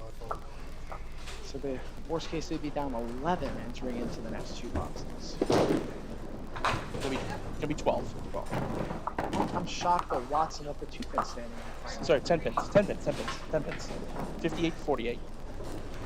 That's 58-48. It's a 10 pin game. Here's Xander in the 12th frame, if you will. Yes. Oh no. Oh! Good Parkville ball. Gets away with it. Yeah. That was the hey, in a situation like this, a Joe Muse special. A 9 count is a 9 count is a 9 count. Here's a Cody Ripley spare fill in the 12th. Good count, pretty much puts him. Oh no. Pushing through. He's got a spinner back there. He does. That can come forward and kick out that left side. That could be huge. It's walking. Meanwhile, Xander is going to shoot his 4 pin, and he's got it. Big spare there in Very the big 12th spare. from Xander Beto. I would have let that spin some more. Already declares it dead, and with that, it's a 4 count. 4 Yes. count. Yeah. Yeah, there's a sleeper back there. Yeah. Spare shot. Oh! What a try. That's an incredible effort. Yes. Under the circumstances, Cody leaves. Punch that around. That was, I think, near perfect place. Yes. If you're gonna hit it heavy, that's what you want to do. Wood ball takes 10, and ladies and gentlemen, it is Team Watson 72. Team Blue is at 67, but Plus Xander is this going ball. to add to that. 6 or more, you're in the lead. Gets it in there. 8. Good spot for that. It is 75-72. Team Goo up 3 pins, down to Evan Stevens and Keith Watson again. Both bowlers on and open. Again, if they tie, it's another 2 frames starting at 0-0. Here is Keith. I'm in nervous, the and I haven't 12th. bowled since yesterday. Gets it out there. He has a break. He does. 6-10. That is the best first ball I think he's thrown maybe in this match. Evan Stevens, 12th frame. That's the answer. Oh, what a Cures it, matching 6-10. Yes. Probably the best ball Evan's thrown in the last handful of frames. Yes. Keith Watson must convert. With the way their balls move, you would think this break favors Evan. He's got it. Did Evan get it. Stevens effectively now must Has to match. make this. 6-10. Wow!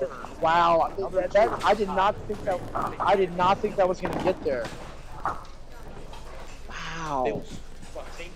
This tournament is going to come down to these 2 balls. Again. Maybe. Again. Again. Keith Watson needs a very full The count. pins on 19 are scared of Evan Stevens. I can't stand still either. Full count. Needs a full count. He has 7. Predictably hitting the 2 pin on that ball. Evan Stevens needs 4 5. 4 to tie, 5 to win. Needs 5.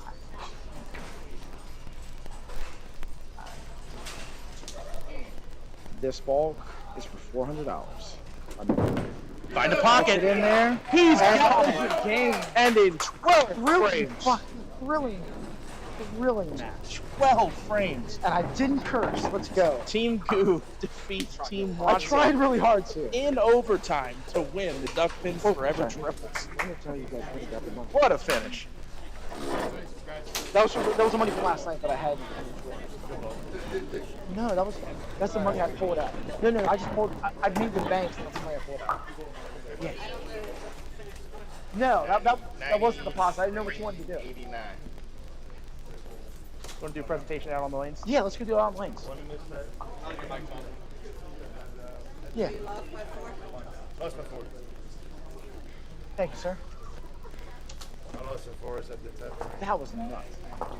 Go. But we came in second. All right, now we're going to come out here and congratulate the first and second place teams. Can I get both teams out here? Great bowling, guys. Keith it, baby. This is the only way I get on camera today. Well, actually, I'm gonna give you guys your money out here. Me and Nick out here. Oh, I'm excited. Oh, Get over there, Steve. There you go. not that old yet. Great bowling, guys. Way to be clutched up. Yeah.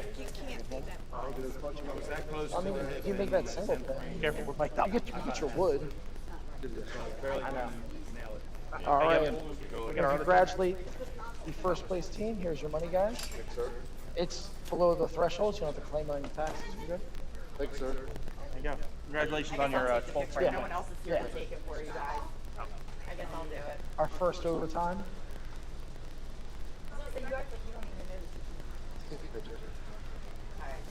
Yeah, and before you all leave, we're going to do an interview with you guys back there at the desk. Yeah, why not? Well, we'll talk about it. Everything discussed the Superman I did yesterday. Right. Get our second place team out here. Are we going to do the side? We all be on the same? Yeah, we'll go over here. Yeah, we'll go. I'm just walking around. Yeah. You already ate lunch. This is my cardio. Over here, guys. Hey, great bowling all weekend. Shank will be happy unless you get. And thank you guys for participating. Yeah. Okay, well, she gets home. I've We already can make it good for TV too. We always appreciate that. Yeah. Can I just keep all this? We don't have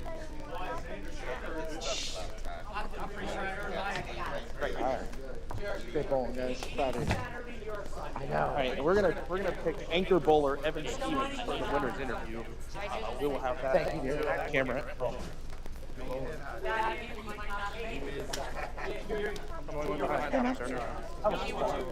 Let's go.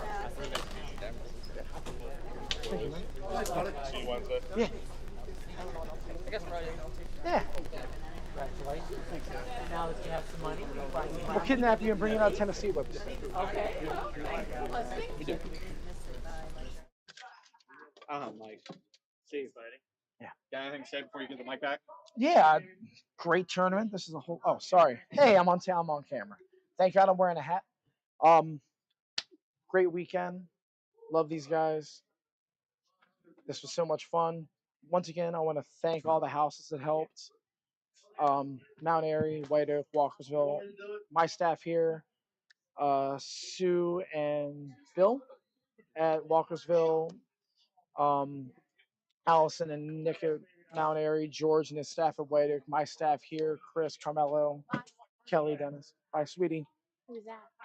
You're on camera. You're on camera. You're on live television. Yeah. Thank you, guys. Congratulations to everybody that bowled. Anybody that won an individual award, I need Mikey to give me all of the information so I can compile that. It's $20. If you're that pressed for it, hit me up, but I'll get the money to everybody as soon as I can. We're gonna have that doubles tournament. I'll have the flyer out for tonight, end of July, 5-man tournament. If you haven't already sent me your team in, send it to me. We can take up to 48. If we get more than that, we can find a third house, and that is August 8th through 10th at White Oak and Parkville. The summer of Parkville continues, I guess. And thank you guys so much. We're gonna get Colton in here, Mr. World Record, and we're gonna have some fun. Thank you guys so much, and have a great weekend. All right. So when we're taping this later, when David edits, we cut and we start. All right, Colton, you got a mic? There we go. Sweet. I didn't see it on your beard. 9-game world record, stood for 36 years. You mow it over, and you win the championship match in overtime. What a weekend, huh? Very exciting. Very exciting. So you averaged well over 170 yesterday for 9 games at Walkersville. With a low of 131. The low of 131. What got into your bloodstream yesterday? What let you put a performance up like that? I don't know. Everything. Used to throw the ball out at synthetic lanes, lay the ball down wood. I said, I'm going to lay the ball down today. And next thing you know, it was strike, making 9. Everything started clicking. Just out there having fun. It's insane score. I equate it to the folks at home. It's like you shot a 521 set 3 times. Yeah. In one day, which is just absurd. I haven't even done that once ever. But you come today. Bowling Walkersville yesterday. Wood Lanes. You're on a synthetic surface today. What is the? let me keep it together, Evan. Evan's right behind the camera there. What's the adjustment today coming to the synthetic surface that you have to make? Just got get the ball out. The ball ain't gonna move. Gotta wherever you put the ball, it's supposed to go in place. Okay. I mean that's a good adjustment. That's good advice because we definitely saw people today that had a trouble keeping the ball in front of them. I will leave the last question to you, the last statement to you. Anybody you'd like to thank? Any shout outs you want to make? No, just thanks for my team for carrying me this weekend. Appreciate it on Sunday because I sure didn't do nothing, but I did it all yesterday for them. That no doubt about that. They can't say you didn't help. On camera handshake and spend the money wisely. Yes, Thanks sir. for bowling in the Duckpins4Ever Triples. Thank you. Sweet. All right. Why are you closing it? Or are you gonna give me my mic back? You can have your mic, but this is where I'm gonna monologue for a second. All right, folks. Quick. I'll make this brief. Quick monologue. Okay. We're in the summer season now, which means we finished our we're wrapping up the end of our 2024-2025 bowling season. Unfortunately, in this bowling season, we lost 3 duckpin bowling venues. We lost dual lanes out in Hagerstown. We lost the last 20 lanes of AMF Pikesville, which at one point was all 40 duckpin. And then now we've lost, for good as of 2 days from now, the 30 lanes I grew up bowling on at Glen Burnie Bowl. Why I bring this up, why I mention this, is that the sport of duckpin bowling, the industry of duckpin bowling, and the people that care about it, which is, I'm definitely one of them, they need your support, your participation, and your dollars now more than ever. That's just the facts of the matter. If we want to give this sport a chance, it needs your help. If you're someone watching this and you haven't gone bowling in a while, I encourage you to go bowling. Have lunch while you're there. If you haven't bowled league in a while, I would like you to consider rejoining a league. It's bowling. Like bowling league is like a piece of Americana. It's baseball and apple pie. People go bowling 8 months a year. The friendships, the memories made. Duckpin bowling is no different. I encourage you to participate in that. It's obviously discouraging if this is a place. If you grew up bowling at Pikesville, or you grew up bowling at Dual Lanes, or you have certain memories. I know I have my house records at Glen Burnie Bowl. That it can be discouraging to see those venues close down. But I encourage you to whatever end, whenever that will be for this game. I encourage you to stick with this game until the bitter end, because I know I will. We don't want to see these kind of closures continue to happen. So I encourage you to support your local bowling center, bowling tournaments, bowling leagues, and that's all of them. That's whether they are independently owned, any corner of the state, any quarter of the country, and whether they're corporate owned. Go duckpin bowling and enjoy it, because they need your help now more than ever. We got to keep these businesses profitable and successful for us to be able to have a sport to enjoy and a sport to broadcast. So that's about all I got on that. But thanks for your support, and it needs to continue. What you got, Dave? Hey, folks. Signing off here today. Good early finish today. I love it. Will 2:15. What are we gonna do with the rest of the day? I'm gonna go home. Sick. When's our next one? 2 weeks from now, we have the White Oak Pro Tour. We'll be covering the men's, maybe the women, depending on how we bowl and if I can get everything set up in time and if they can get 30 entries. So that'll be our next one. And then I think it's the week after that, Mount Airy. I believe it is the week right after that at Mount Airy, which that same weekend, since we obviously will have no way of covering it, I'll say good luck to all the kids bowling in the Youth Nationals at Southwest the same weekend. So good luck to everybody bowling there. Have a great time doing that. And what I will say, piggybacking really quickly on what I just said, there's a point in time where we never thought Duckpins4Ever would make it to White Oak. So the fact that we get to do tournament broadcasts at White Oak is a great thing. So looking forward to being at White Oak again. All right, folks, signing off.